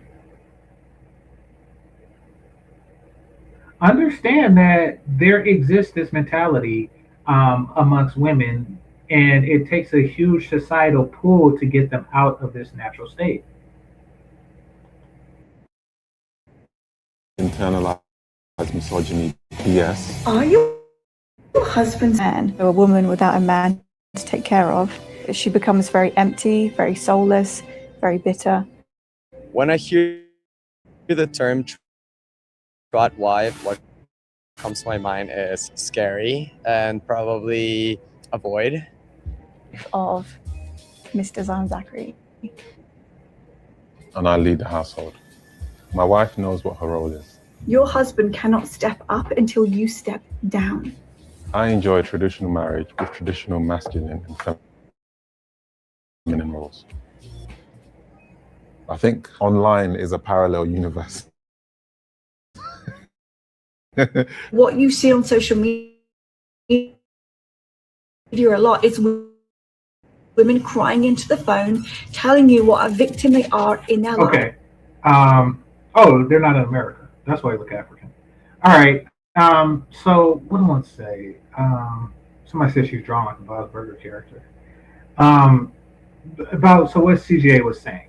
This doesn't really, for me, fall under the category of abusing your traditional wife, because this appears to be something that they both agreed to about sharing their lifestyle, not for social or economic advancement on his part, which is quite opposite to what Yada's what they were doing, which seemed to be solely for social economic advancement. To the battle. Someone says, it took 20 seconds of listening to you for me to throw up in my mouth a little. This is what they're doing is based on religion. beautifully. The high-tier wife is always thinking about the bigger picture. She's thinking about how to help her husband get to the top of the mountain. This is the biggest load of internalized BS. Are your husband's finances safe with you? Women have been lied to. The women that were less willing to submit. And see, this is what I mean. So notice how her thing is all about submission, while Yada, her thing was more to the effect of, how to avoid narcissistic men. It's really about telling what a man needs to do for submission, while her is telling the benefits of being submissive. Were more emotionally reactive. They think that they will find fulfillment in building a career or trying to be. And have been taught is you're the most important thing. Always put yourself first. Many men are married to women, but they're not married to wives. This is so sad. That's when you fall in love with your captor. That's like Beauty and the Beast fairy tale. Yeah. And Okay. I always had this theory about Stockholm Syndrome. Basically, in a place called Stockholm, Sweden, a group of women were kidnapped. I'm using air quotes. I know you can't see it. A group of women were kidnapped. And when, the guy was arrested and, sent to trial or in jail or something, they raised like money for his defense. The captive women, they raised money for his defense, and they raised money for his bail and stuff like that. And then hence the term Stockholm Syndrome. What I believe, and this comes from my understanding of women, and which I'm not pretending to be an expert, is what really happened was he actually didn't kidnap these women. They went with him willingly, and the laws and the people of the land really couldn't understand that. They're like, "Oh no, you must have been kidnapped. There's no way that all these women would want to be with one guy." They're like, "No, we want to be with them." No, you just got Stockholm Syndrome. You don't want to be with them. Yes, we do. We want to be with them. No, you don't. It seems like that happened. Because if they were supporting his bail and paying for his defense, then they obviously wasn't the victim of it. But society wanted to believe so hard that he was the victim, or that they were victims, that they told them that they're crazy, that they have a syndrome, and that he's a kidnapper. When people want to believe something, especially white people, maybe black people are the same way, just haven't really had a long enough prehistory to have as many recorded events. But when people want to believe something, it just goes like all sorts of directions. And this is based on a true story. I'll never forget this. I will never forget this. I was cracking up. It was like a movie that I seen in a class or something. I don't know. So in South Africa, back in the day, I think this took place in like the 70s or something like that, right? There was a husband, a white husband, and a lily blonde, beautiful white wife, right? And they had 2 kids. One of them was a little Aryan-looking boy, but the other one was a little girl. And this little girl was as dark as the brother on the screen. Now, that's not insane to believe, especially nowadays. That's not an insane notion to, the guy obviously got cuckolded. She obviously snuck off and got some BBC.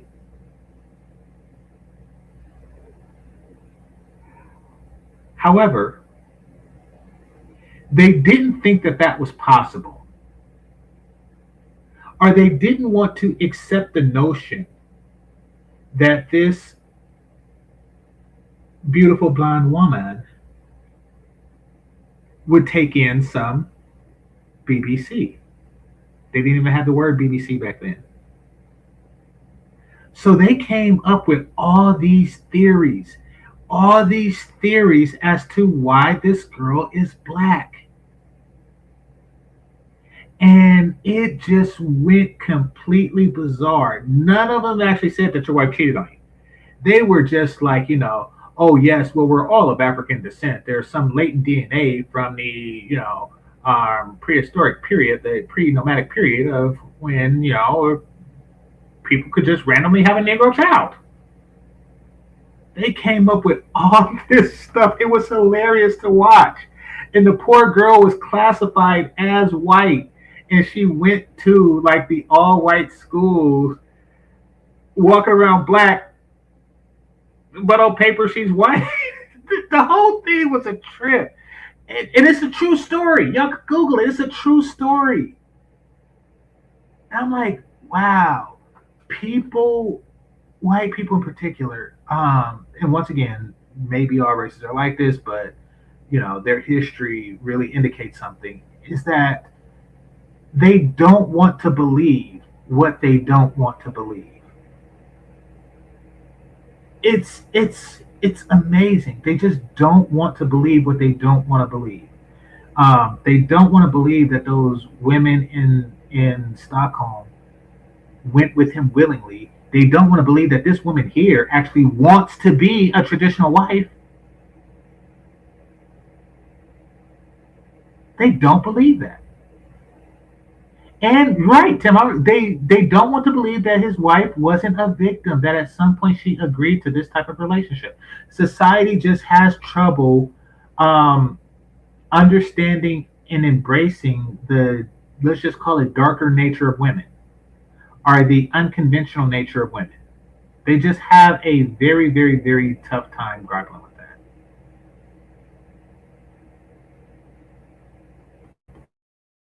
I've fallen in love with you. Yeah. But I haven't. Though I've captured you. You captured my heart.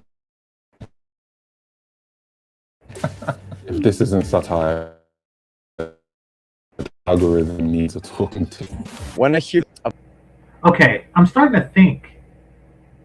Oh, first things first, that's her house.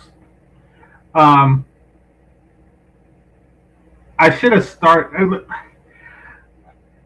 You know how you don't know something, but you know something? I don't know, but I know that that's her house. And it's not hers in the sense of she went out and bought it. It's hers in the sense of she inherited it or something like that. And the reason why I believe that is because of the antiquated furniture of the place.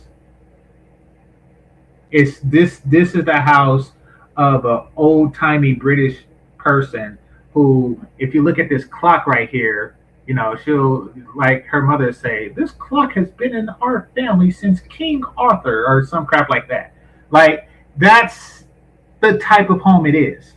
That's not the type of furniture that someone who bought the house when she was her age brought into the house.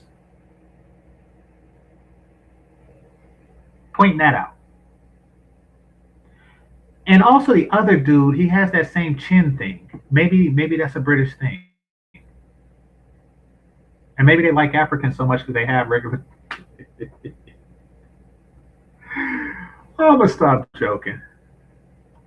Should a woman serve her husband? In my opinion, not at all. No, I don't think a woman should serve her husband. It should be that they serve each other in whatever way works for them. I don't think it's a woman's job to do the household chores. It shouldn't be more on one person than the other to be pulling their weight. Me looking as him, and he deserves to look at something beautiful. Would I like my wife? Days we have bad days, we have late nights, we have early mornings. It's not the role of a woman to always have to look perfect for their husband. I think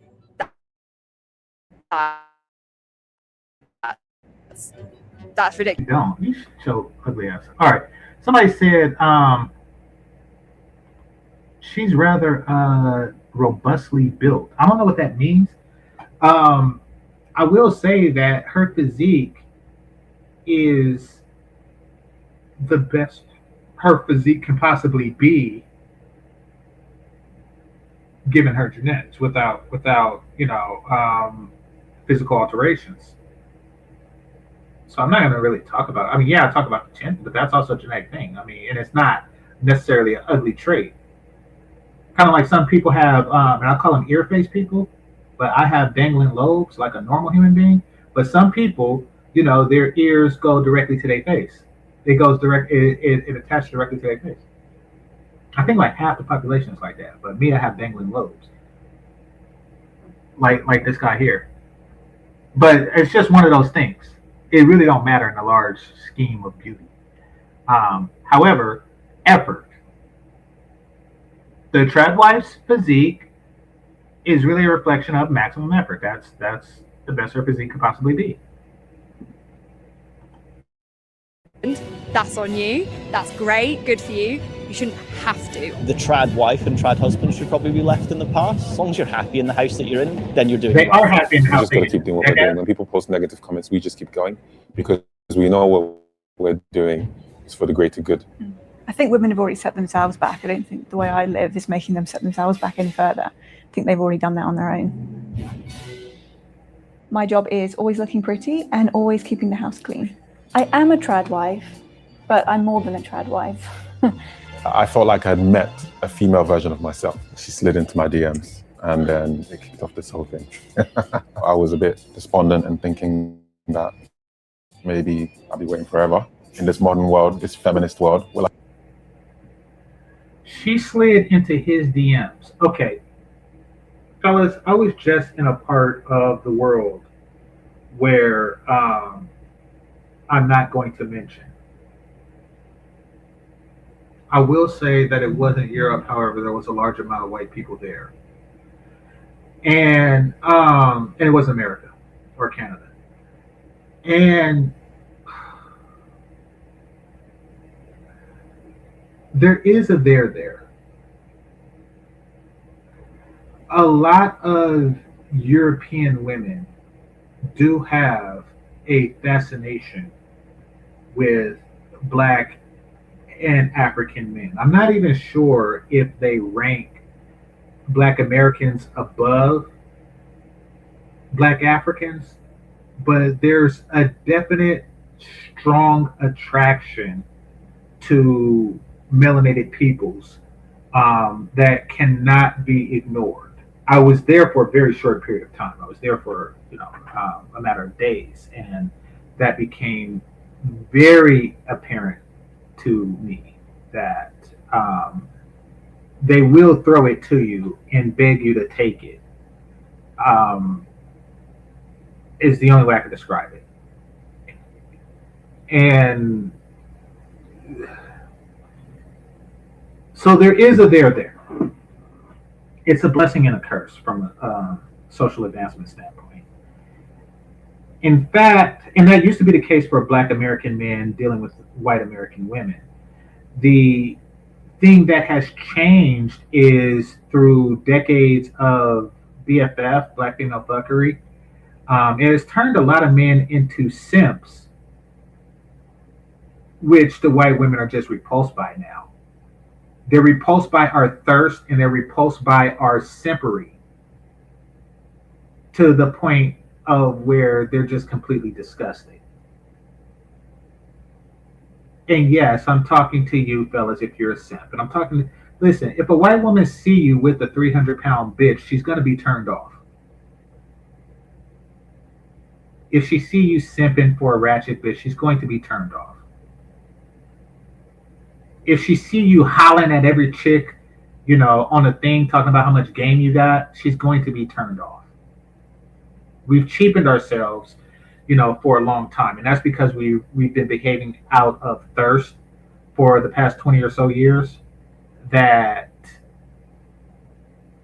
Yeah, we've been behaving off of black women induced thirst that is turned off the local white women. However, from a natural standpoint, the women from Europe who haven't really seen that side of black men because they haven't been here, they have a completely different vision of us, and it's all carnal.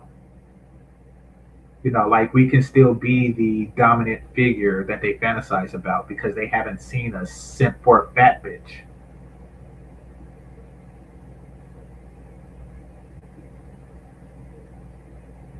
Yeah, fellas, you don't do yourself a service by doing that. You don't. Not having standards and talking to everything with fucking toenails is not hot.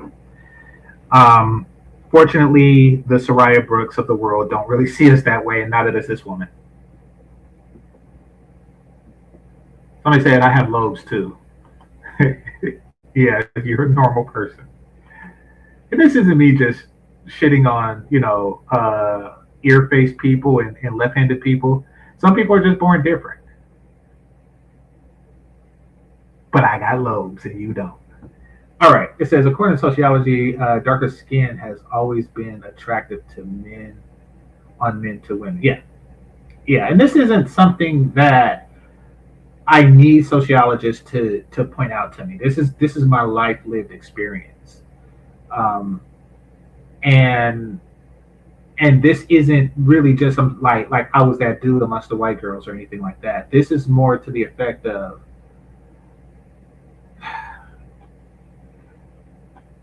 this is really just something I seen when I see. Well, I'm not going to even say that, but this is something that I noticed at a very young age. My dad had friends and they had daughters and stuff like that, and yeah, this is something that you pick up on very quickly. And there were but there were white kids in the neighborhood, and I remember there was this white girl. She was older. She was a teenager, and I, being a kid, I was maybe like 7, anywhere between 5 and 7, and the way she would just get, what should I call that? Like teenage moist or whatever.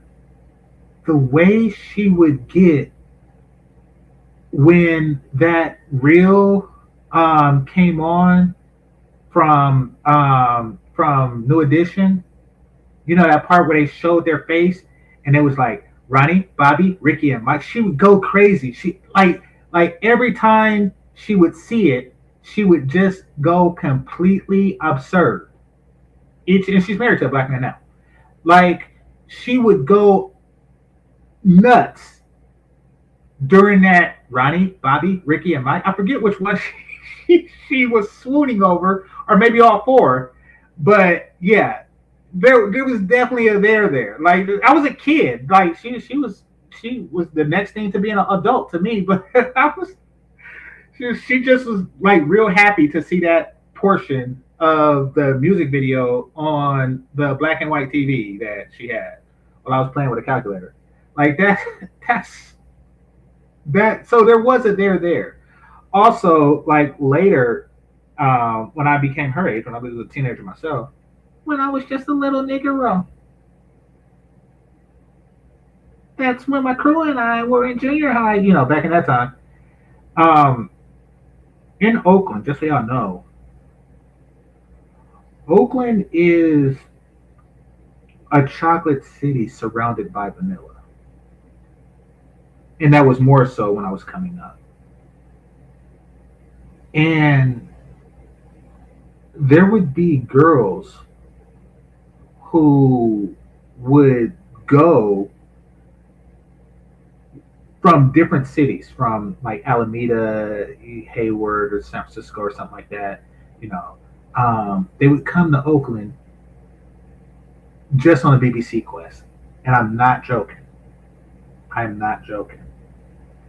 They had no particular business there. They weren't visiting friends or family members or something like that. They were just on the BART, leaving the BART and wandering around hoping to get picked up by somebody, by a brother. Now, one could say that they're doing that because they're secretly sexually sluts, and they know that if they deal with a black man, their reputation won't, like they could do and then go back to their city and still be like the school virgin or something like that, which there's truth in that. Who knows? But there's always been a there. I don't really need this whole sociology says, but I'm pretty sure the science backs it. Women and light skin to be attracted to men on women. Really? Maybe. I don't know. I mean, if that were the case, I don't think that dark skinned people would exist. It seemed like the dark men would get with the light women, and there would be no more dark men. Like, if that's the case, and maybe that's where white people come from.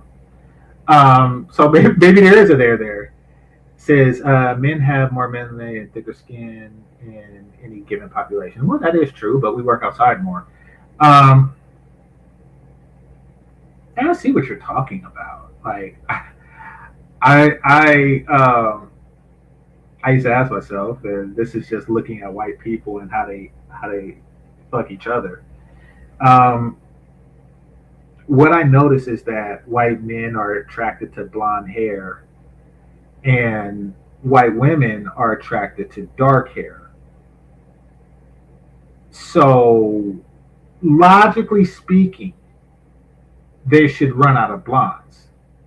Like, you have all these blonde women getting with Fonzarelli looking niggas, and the next generation is not going to be blonde, and there'll be fewer and fewer blondes because the women are attracted to not blonde dudes. Like, stuff like that, because of the way my brain works, comes to me from time to time. I think that the same thing would happen with dark skin versus light skin.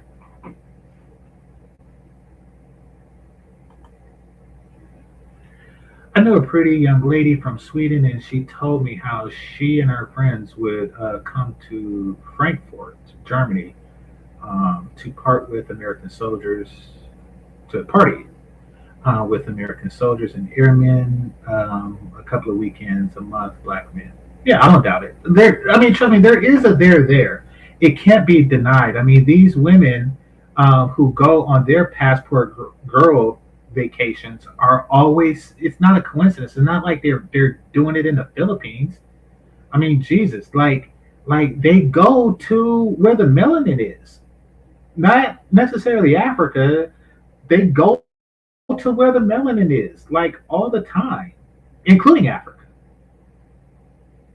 But like, when I go on my ventures to Latin America, there's women like this and more attractive women as well, and less attractive women who are going there on what I call, okay, so on regular Nintendo, if you got the Super Pack, it came with the game Mario Brothers, and it came with the Zapper gun, where you can play a game called Duck Hunt. They would go on a dick hunt. Yeah. And I'm not joking. I am not joking. I've seen it in Dominican. I've seen it in Colombia. I didn't see it in Brazil. I've seen it in those two places. And then you hear about the documentary of the women who go to Africa, on a dick hunt. Like, there is a there. It can't be denied. Now, the downfall for us black men is that it makes black women, self-conscious to the point of absurdity, and that's what we're dealing with now. But it's not our fault.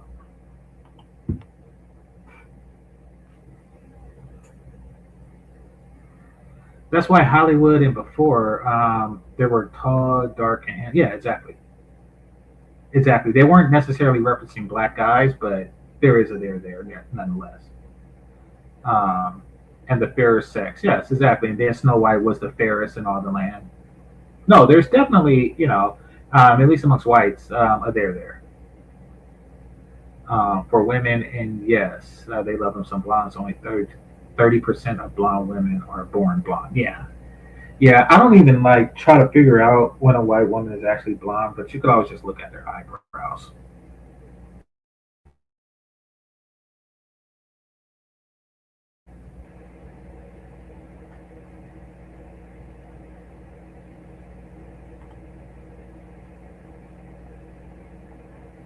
And those who had that Nintendo gun were wealthy. Ha! I was far from it. I was far from it. When I got a Nintendo for Christmas, which was a very happy day, um, I only had the games that came with it. I had, which was Mario Brothers and Duck Hunt, and then like through a birthday or something, I got Mike Tyson Punch Out, and then I got, what was it? I got Ninja Gaiden. Yeah, I would play that a while. Um, but my mom had this boyfriend, and this boyfriend had a brother, and this brother had some kids that were my age, and this brother had some money, and I seen how the other half lived when it came to Christmas time on video games. Jealous.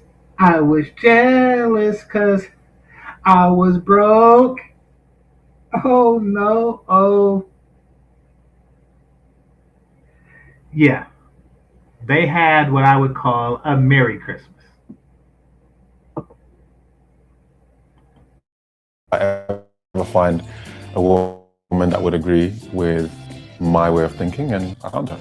Triad wife, I think, refers back to the traditional, what we've always done, male role, female role. My best friend rang me and I said to her, I was like, that's my husband. I'm going to marry this man. And she was like, what? I said, that is the man I will marry. So September we met, December was our wedding. Yeah, just like that. I don't like modern fashion. I think it's vulgar. I do think that it's important that we make an effort, because it's not that we compete with other women. It's a respect, how we... Again, look at this. That furniture is older than them. That furniture is older than both of them. Which, once again, leads me to believe that this house is inherited. And since he's probably a first or second generation immigrant, and or someone who just got there on student visa, et cetera, et cetera, et cetera, and she's been there for generations, that's likely her shit. Dress shows what we think our husband deserves. Most women dress for the world, not their husband.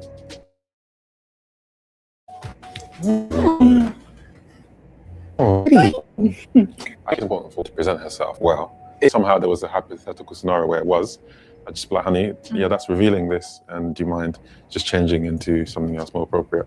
She doesn't have anything like that in her wardrobe anyway. And I'll tell her whether it's a yes, whether it's a no. Trust me, you guys are getting a tame version of me. I'm usually every few seconds just all over her face. I think it's important for me to present myself well and wear things that are respectable, but it's not necessarily onerous to do that. Women have become lazy, but they don't want to make any effort. They think it's freedom to say, I'm not going to cook for a man, I'm going to be honest, and this would be tragic. I don't really think he's that into her.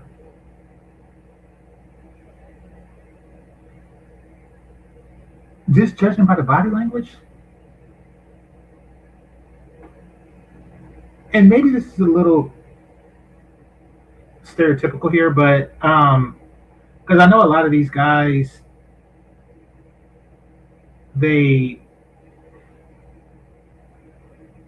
they get in these situations not only for a green card, well, yeah, for a green card. I'm hoping that that's not the case because I hate it. I hate to see submissive women, genuinely submissive women, get burned.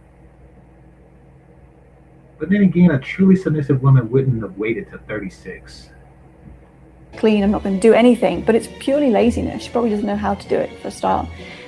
Am I pretty? Oh, you're not pretty, you're beautiful. My favorite thing is just your all-out surrender, your full devotion, and your servant heart. Yeah. I always make sure that there is food on the table. I gotta feed my man. I do everything in the house. So I do the laundry, the cooking, the cleaning, most of the shopping, everything in the house I do. People think that the way that I live is degrading to women, but I just love taking care of my man. Tyne doesn't love cooking, and I do, so I usually do it all. I can cook to survive, but not to enjoy. So it makes sense that I just stay in my lane and he stays in his lane and we don't cross over. I would say I have always held some level of traditional values because I observed an element of it growing up.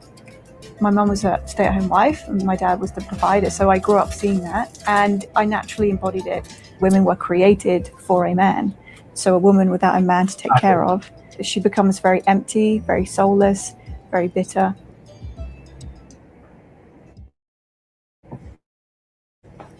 Okay, so is the men. That looked delicious. That egg white in toast that she did, that was kind of nice. Someone said black women go overseas to trick too. Okay, here, let me highlight this for a second. Black women go overseas for a story to tell. That's it. That's all. And there's really nothing else overseas for them. Now, do that story involve tricking? Absolutely. Absolutely. You know, but it pretty much involves anything. They go overseas to say, I went overseas. And that's the beginning and end of it. Will they trick on something just to, you know, have some pictures and, you know, tell their girls like, oh, girl, I went on a girls trip, and like that scene from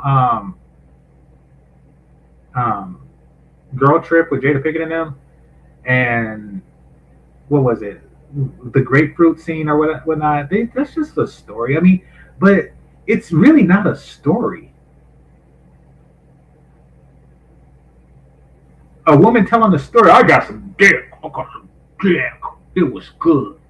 I got some dick. Like, yeah, I mean,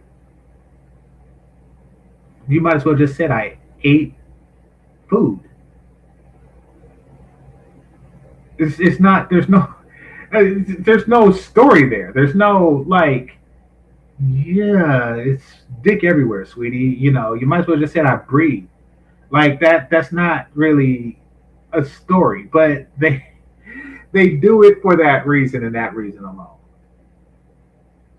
I got some Jamaican dick. Okay.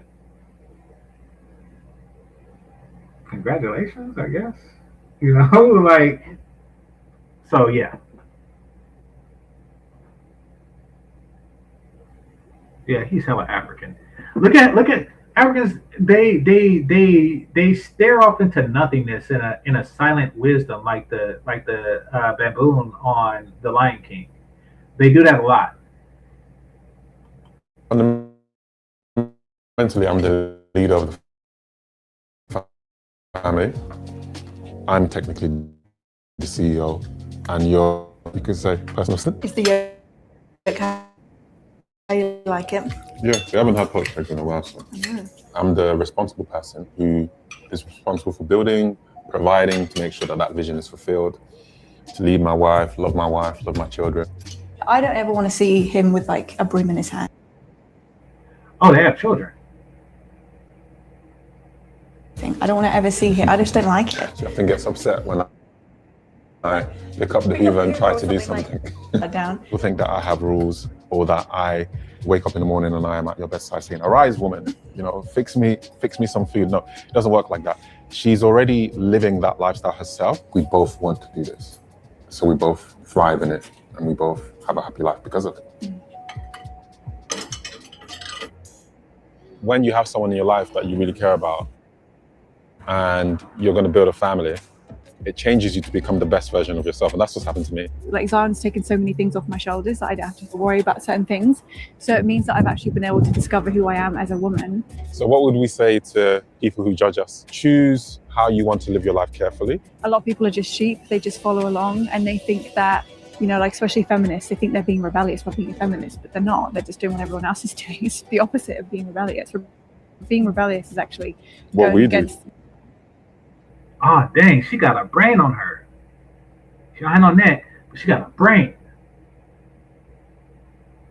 Yes, she's able to see outside the box. It's like, you really think that you're being an individual when you are a feminist like every other person in this country?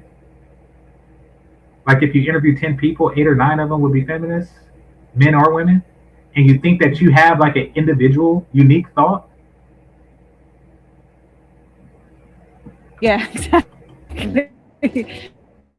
I didn't know I could enjoy my life so much and I could be happy. I didn't know I could do that. And it's beautiful.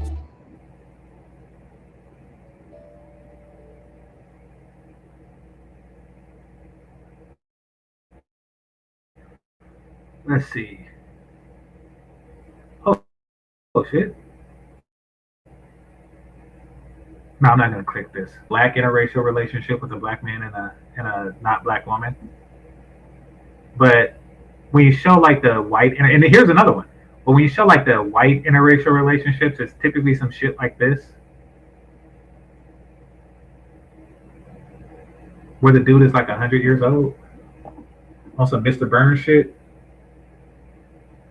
Y'all see that, right? What the hell Alba do now?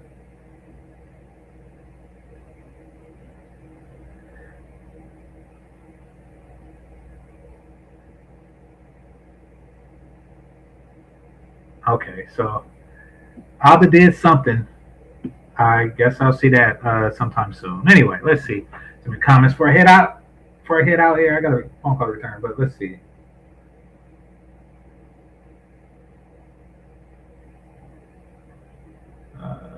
I haven't commented much. Right now I was reading all of them before. That's why they already clicked. Okay. So.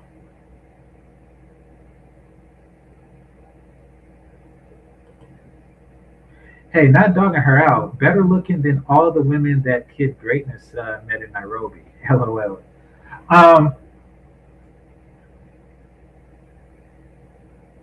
Yeah, Austin and Kid Greatness, they really was shoveling garbage in Nairobi.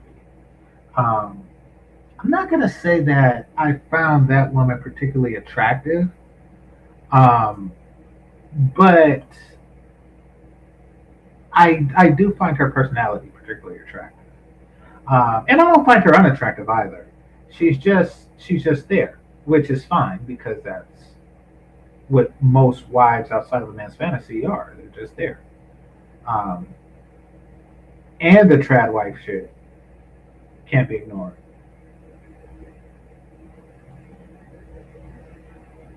I only met the no. I know. I remember Bob's Burger. I remember the chin thing. That was just something I noticed. Like they have that. Yeah, and it seemed to be like a common feature where she comes from.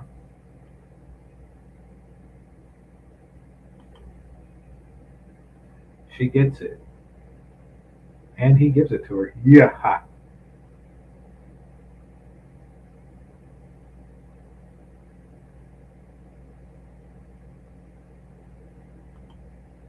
Yada was low-key insulting him. Yeah, you're talking about when she was talking about like narcissism, which is a word that they use overuse. Yeah, it does seem like that. No, Yada, your wife respected the money, not you. Well, okay, here's the thing, and this goes into the whole 50-50 versus 100% thing. women have always, traditional or otherwise, have always worked in some capacity and kept a clean home. That's just something that they did. If you look at the movie Sinners and the scene where he went to what dude named the big dude, Cornbread. He went to Cornbread and he was like, "This is my wife, such and such," and she was out on the field picking cotton too, and so was he. That wasn't uncommon.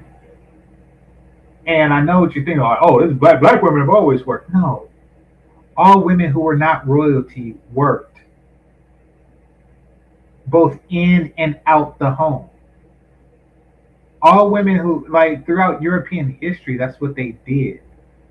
Like in ancient Rome, you had the men butchering in the butcher shop, and if a customer came in, who greeted that customer? It was the wife or daughters. I mean, this is just something that's universal. Like outside of like the top percent of people, the top single digit percent of people, or people of a certain age, to where the woman can't work anymore, they all work. You go to a Mexican restaurant, and who's at the counter? It's not a dude.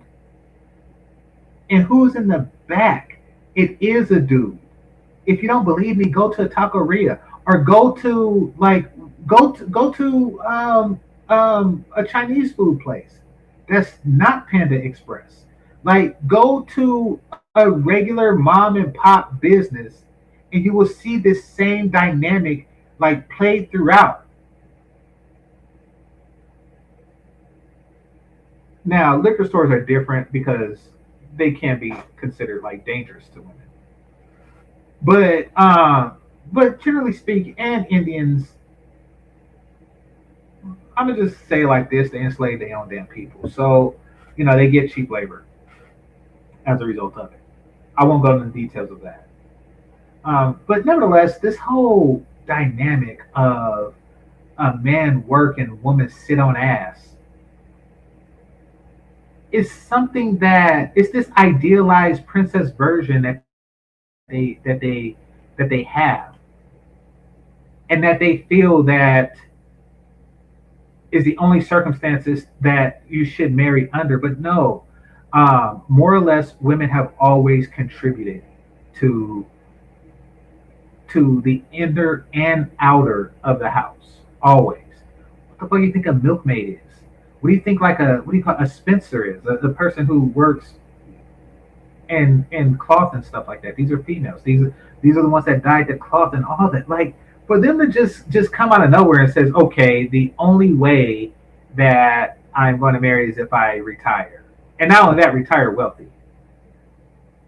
It's just completely absurd. I had this neighbor who, my neighbor now is my neighbor. If you face in my house to the left, from what I could tell, the wife takes care of their two sons. So she is a stay-at-home wife, and he does something. He's a white dude. He does something. I don't know, but I know he drives a truck. Probably some redneck shit.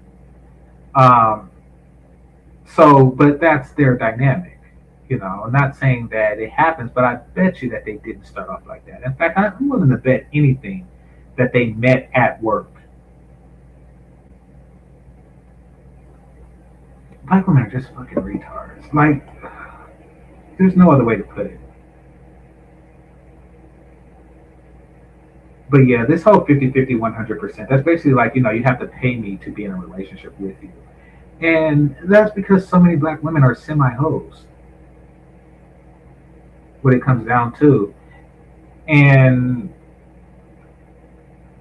most white women, because, you watch like the Lieber to Beaver and stuff like that, but, they've been together for quite some time before that stage.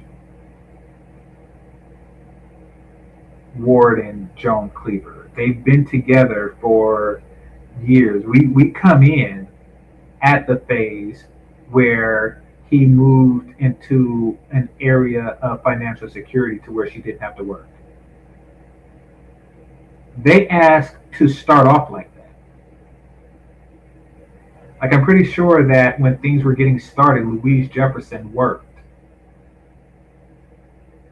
So this whole notion, like, okay, I'm going to meet you at the finish line and blah blah blah. It's like, okay, you could try it, and for the single digit percentage of women, it might work. But unless you are the top in the realm of femininity in that regard, then it's not going to work that way for you. African women do the same to black men and black women in America. Um, does when they have the opportunity to, in terms of court system. What we're talking about is what I was talking about a moment ago was the way the men are reacting. Black men are reacting to this fuckery with thirst and buffoonery. I don't know if African men are doing that, and if they are, it's not apparent to white women. The white women that go there. So, you know, here's what it is. Hold on.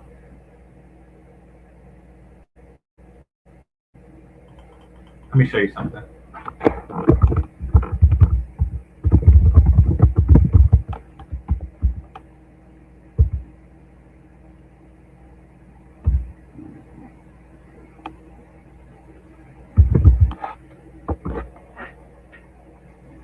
If I can find it.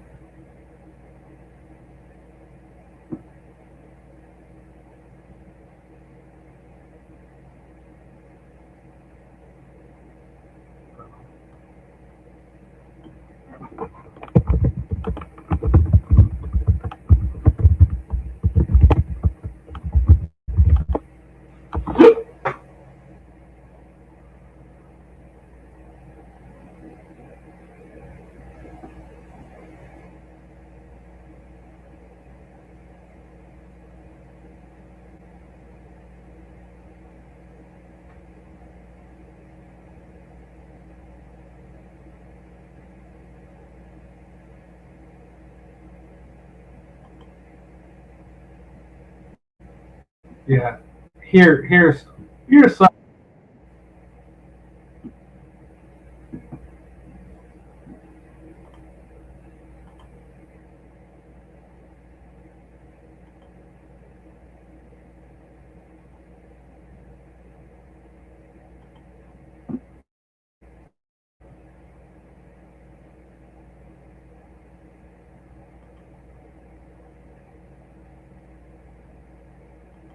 Married an African warrior from a wild tribe, and their love story ended so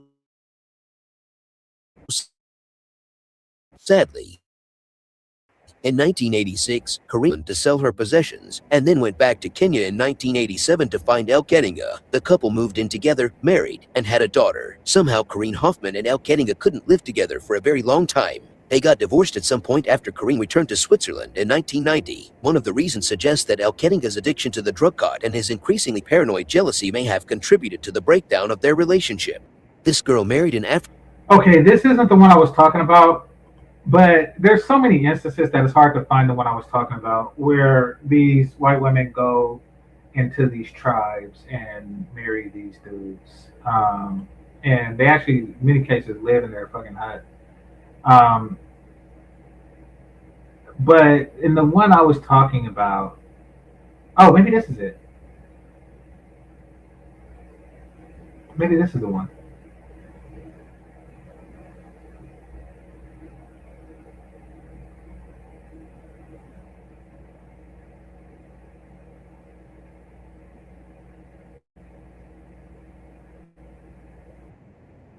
Hold on.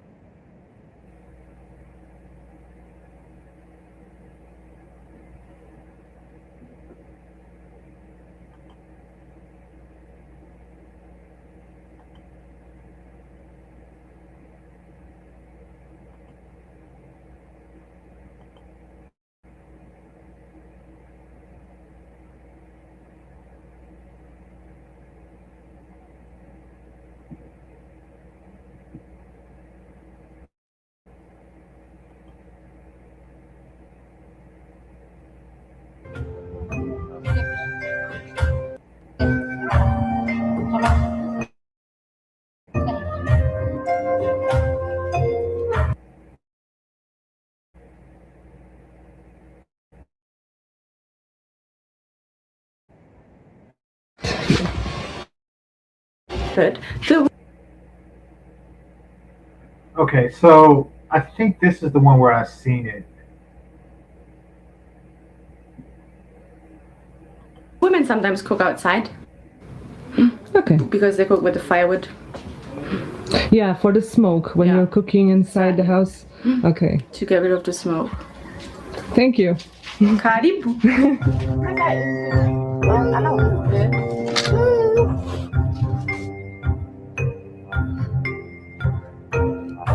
Okay, so enough of that. There is it is. That's all I have to say. Like they're true to it. Like whatever fascination they have, it's strong.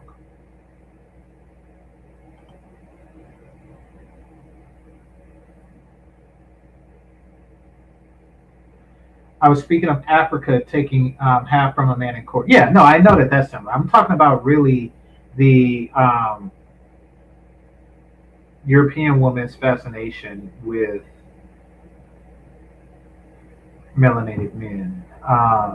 It's visceral and it's strong. Sometimes it overrides logic and senses of hypergamy. And it's an extraordinary threat to black women. In fact, most of their erratic behavior can be contributed to that. To which I would say, grow the fuck up.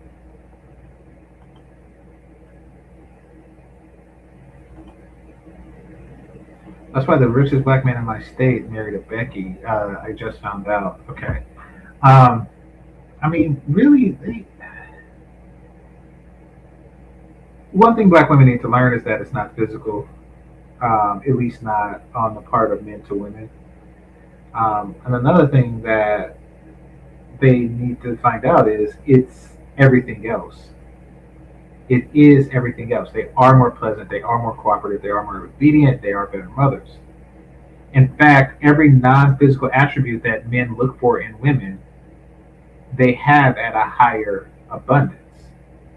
Now, many black women are afraid to actually adopt these attributes themselves because they fear that they will attract men who are also attracted to white women. So they like, okay, I'm going to be the exact opposite of white women. Therefore, if a man is attracted to me, he's not attracted to white women as well. Therefore, I'm going to be fat. I'm going to be loud. I'm going to be obnoxious. And that way, any guy that gets with me is not also attracted to white women. They thought that they figured something out when they came up with that eureka moment sometime in the 1990s. The problem is that white women figured out how to be fat too. And there you have it. So now they're just now they are just stuck. They're just swirling around trying to figure out the universe. Now they don't know what to do. It's like, oh damn it, Becky could be ratchet too. First of all, being ratchet is a stupid idea. Being repulsive to attract is stupid. Plumb stupid. That's like saying the way to get to the NFL is to be the worst football player there is. Because if they take me at my worst, then I'll never get cut. That is a stupid idea. And unfortunately for you, a lot of white women have come with an equally stupid idea. If you ever seen like an overweight, white woman with that red skin rash that some of those trailer park bitches be having, and they're in Walmart and they're pushing around a copper colored baby, that's where that comes from.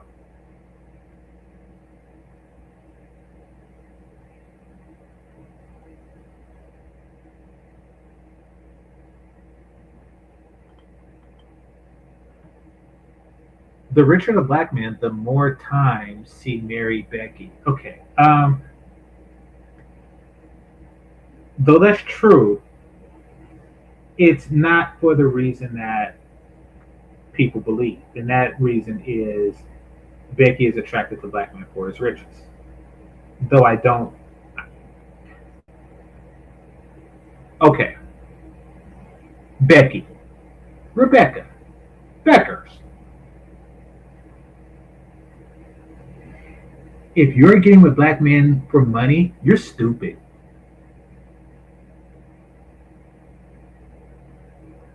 You're stupid. STUPID is you. You're stupid if you're a white woman getting with a black man for money. You're stupid. Stupid. And not saying that it don't happen, but that's rarely the case. And the reason that I know that it's rarely the case is because every man is attracted to Becky.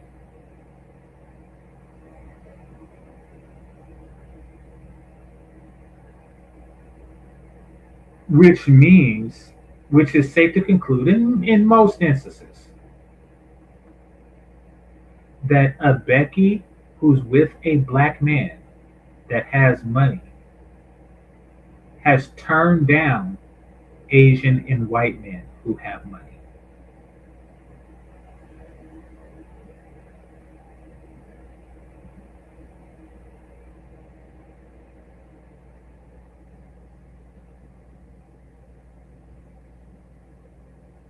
It means that Becky went to an Asian gynecologist and said no thank you and got with a black man with money.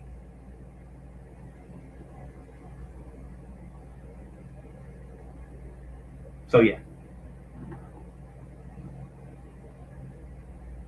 And typically it's a reverse scenario. Like how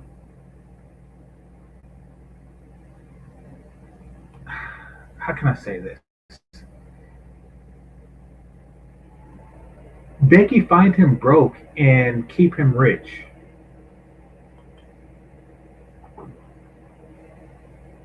Okay, let's put it like this. How much money did Barack Obama's father have? That'll blow your fucking mind, right?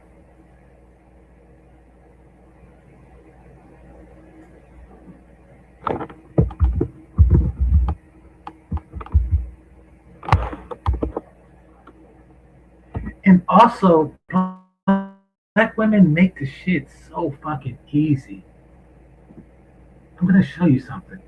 They just make it so fucking easy. Alright,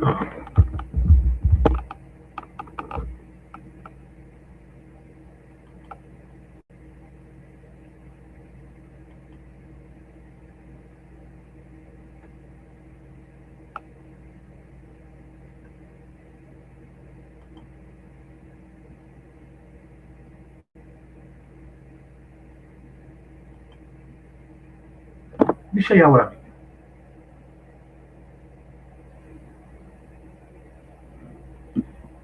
Black women, they leave a lot of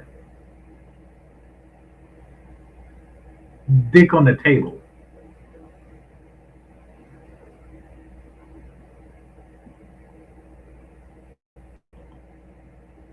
Here's what I mean.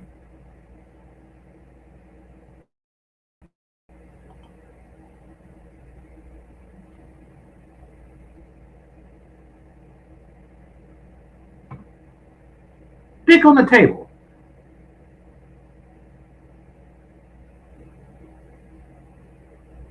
Now, before he became Ghost, he was just a little Negro.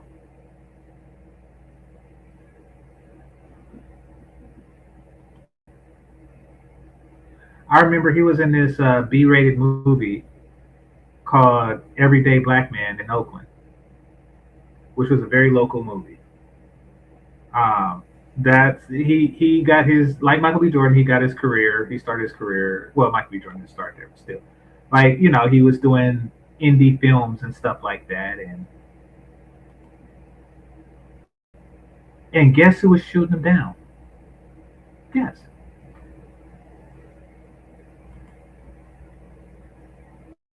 Is he more handsome than she is pretty? By a fucking long shot. by a ridiculous long shot. Do you know how many black women had to fucking leave his dick on the table before he got rich? Saying stupid crap over and over and over again? You need to cash at me $15,000. Bitch, what? They're stupid. They have an inferior mating strategy. A completely inferior mating strategy that leaves them in situations like this. Would he have preferred to have been with a black woman? Absolutely. Absolutely. I don't know this guy, but I could say that with the majority of certainty that yes, he would have.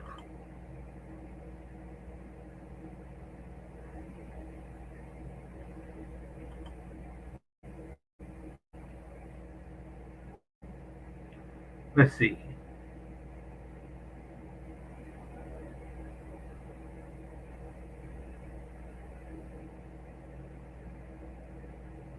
What is this? Damn. Oh, I thought she just. That's a thing that you twist on the top. I thought that she put braids in just to fuck with black women. They be leaving opportunity. It's amazing. Like they be leaving opportunity on the table. Like I don't know what.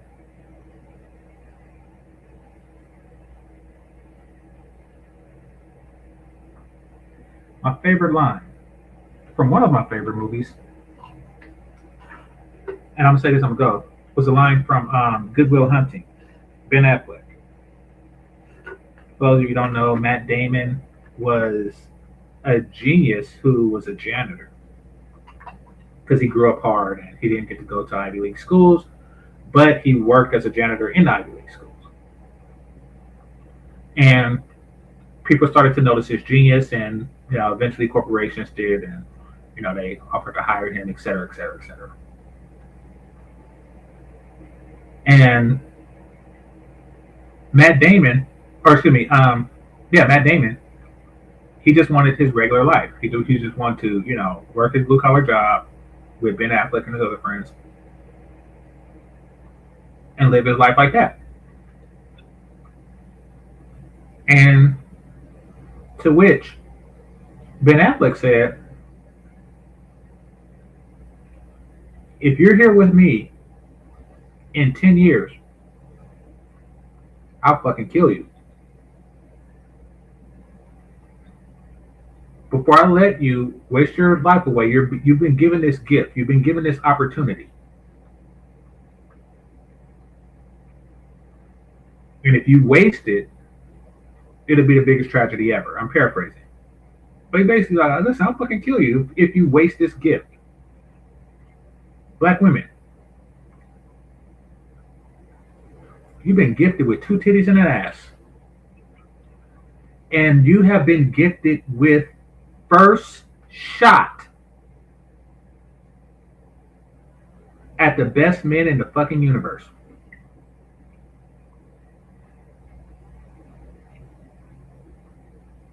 And you blow it each and every single time.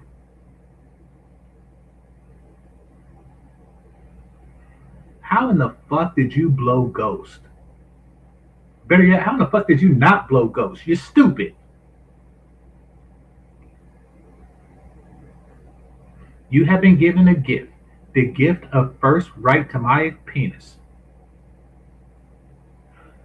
And you blew it. Y'all continue to blow it. You're stupid like that.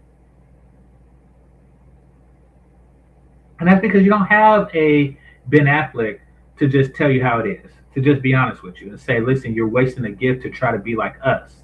I'm destined to be this way because I don't have the IQ to not be this way. You do, and you still choose to do it. You're stupid. Like that, like on Miss Society when he said, listen, if you have the opportunity to get out, get out. I'm like this because I don't have the opportunity. But if you have the opportunity to get out, get out. Like, well, if you have the opportunity to marry Ghost, and fucking marry him, you stupid twat. If you have the opportunity to work with a guy with potential, and if you work hard enough, his potential will mature to some level. If you have the opportunity to do that, then fucking do it. Do you know how women overseas look at you?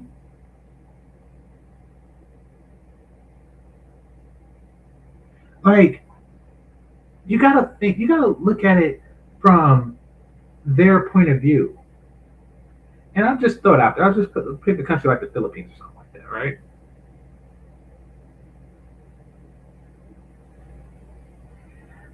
A man, white, black, otherwise, well, let's just say black, goes to the Philippines. He goes, let's just take Richie Mack. Perfect example. Let's just take Richie Mack.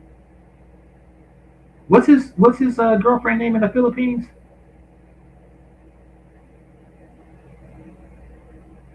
She must think black women are out their fucking mind.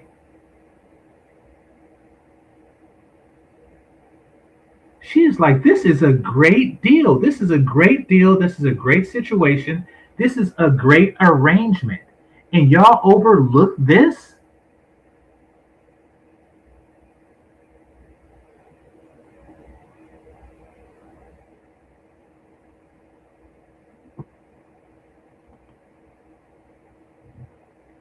Because, like I said before, black women are not attracted to those guys in real life. Not for the most part. Come on up. I gotta end this with you, Cortez. I really do.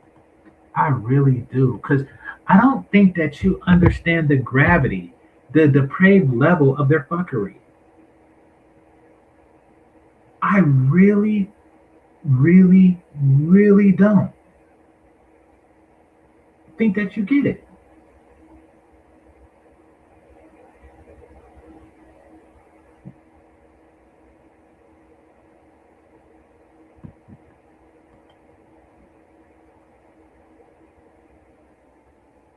His facility just a regular black dude.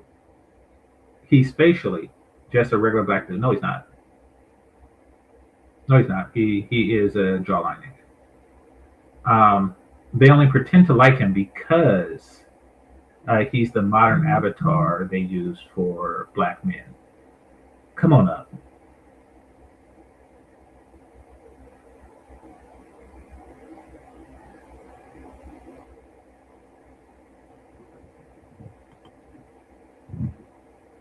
He's in Thailand. You're speaking of El Boogie. No, I'm speaking of Zoom to Thailand. That's Richie Mack, right? The Gregory Hines looking dude?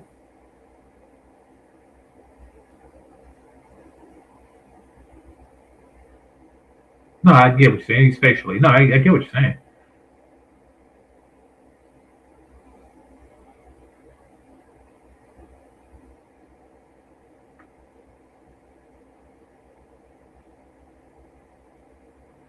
Listen.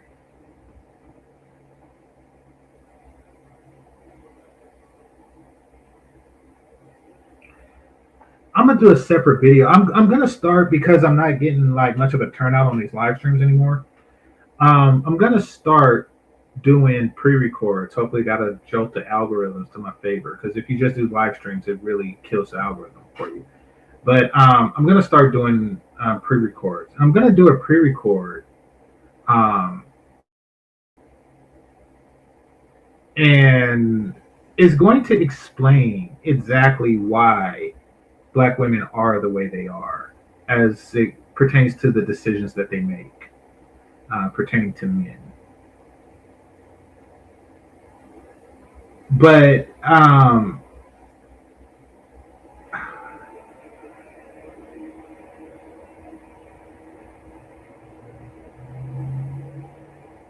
okay, I'll give you a taste, and I'll use two fictitious characters. And I'll give you this taste because there's not many people watching right now. There's two characters that embodies what I'm talking about. There's the main chick, the light-skinned chick from Coming to America. And then there's the chick from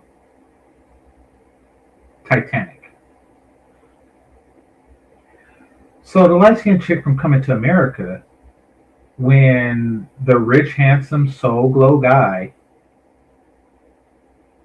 stepped to her, and he did it in a very asshole way, but the consensus is he asked her to marry him. And not only did she deny a wedding an arrangement that would make perfect sense. It's like, why are you fucking him if you don't plan to marry him? Not only did she do that, she began to seduce and attempted to fuck her cousin's would-be boyfriend, who was working as a janitor. And then later, when she found out the janitor was a prince, she decided to not marry him. Make that part make sense. And then there's the woman from Titanic who was given this privileged life and blah, blah, blah, blah, blah, blah. Everybody expected her to marry the guy that was in front of her, who would be the obvious most eligible person, but instead she decided to slum it with this Irish Leonardo DiCaprio dude, because she felt that it was more fun. And so she made her decision to go against the grain. And then later in life, she took the amulet and threw it in the ocean.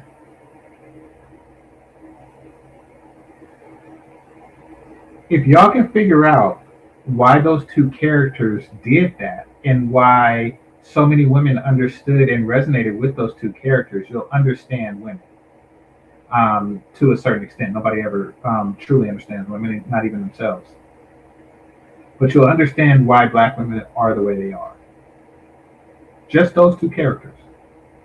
Once again, I'm going to do a pre-recorded video if I ever get around to it that will go in depth on that. But that's the crux of it. And that's the real reason why they reject so-called ghost or what have you. Or why they leave so much dick on the table. Yeah, that's Richie Mack. His girl is Elle Boogie. Oh, her name is Elle Boogie. I thought that was a dude's name. All right. Well, nevertheless, she's not that stupid. Like, no one else is turning down provider males the way Black women are.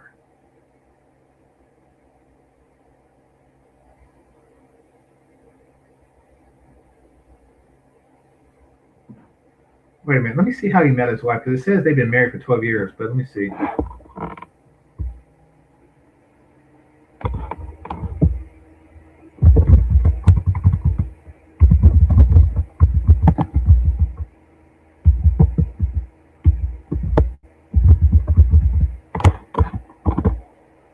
Let me see.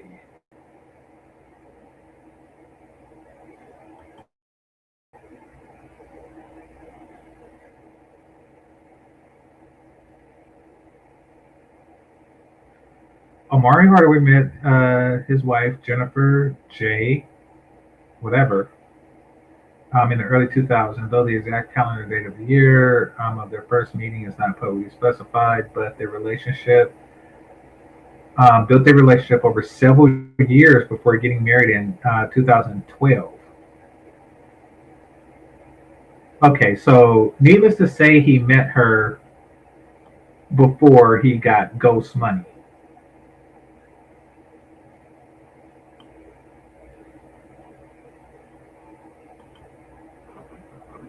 And there you have it. He didn't meet her on the finish line, but he was just old enough. Hold on.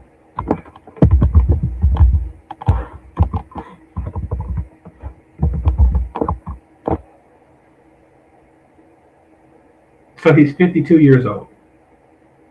So if he met her 26 years ago, then he was 26. If he met her on 2000, he was 26. Meaning that he was just old enough to not get checked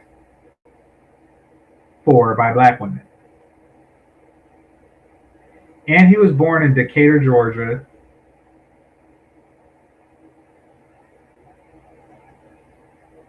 Actor, model, singer, songwriter, rapper. You know, all the shit that these bitches say that they want.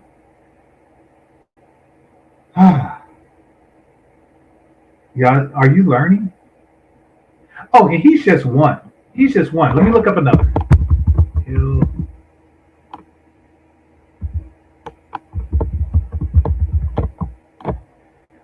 All right, let's see.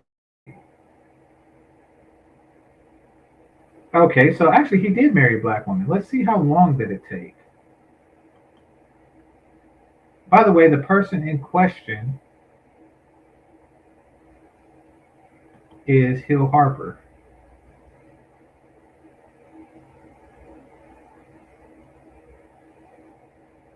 Hill Harper has been famous for a long time. He's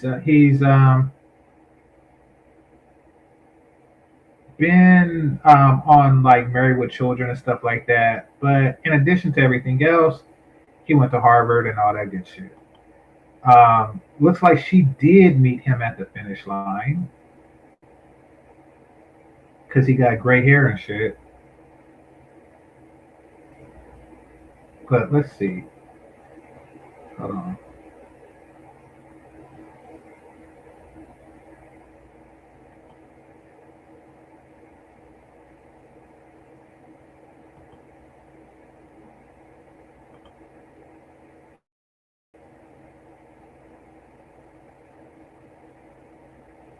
After Hill's art and his personal romantic life is very private, he has not made any official announcement about being a.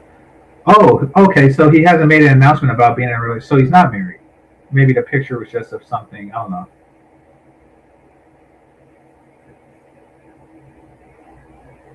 He is oh, wait a minute. He is a devoted single father to his adopted son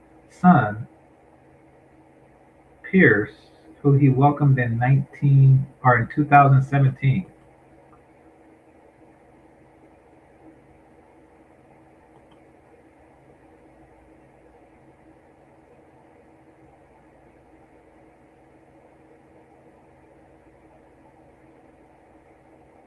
Okay, so it doesn't seem as though he's married.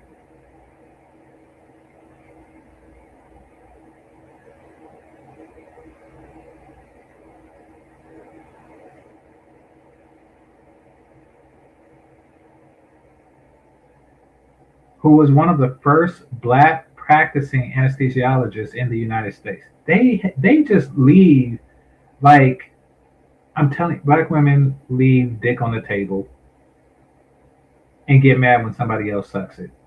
They're stupid like that. Stone stupid.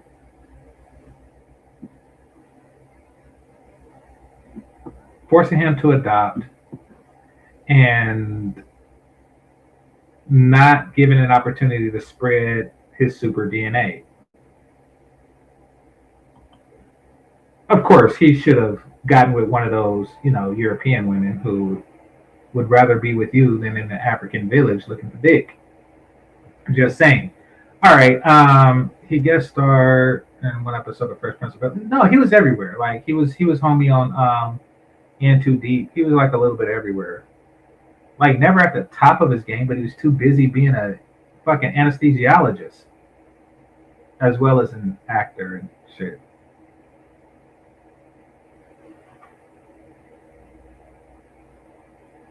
So my point is, it's not because he's facially similar. It's because black women just like rejecting niggas. Just like K. Michelle said, it ain't nothing like shooting down a popping nigga.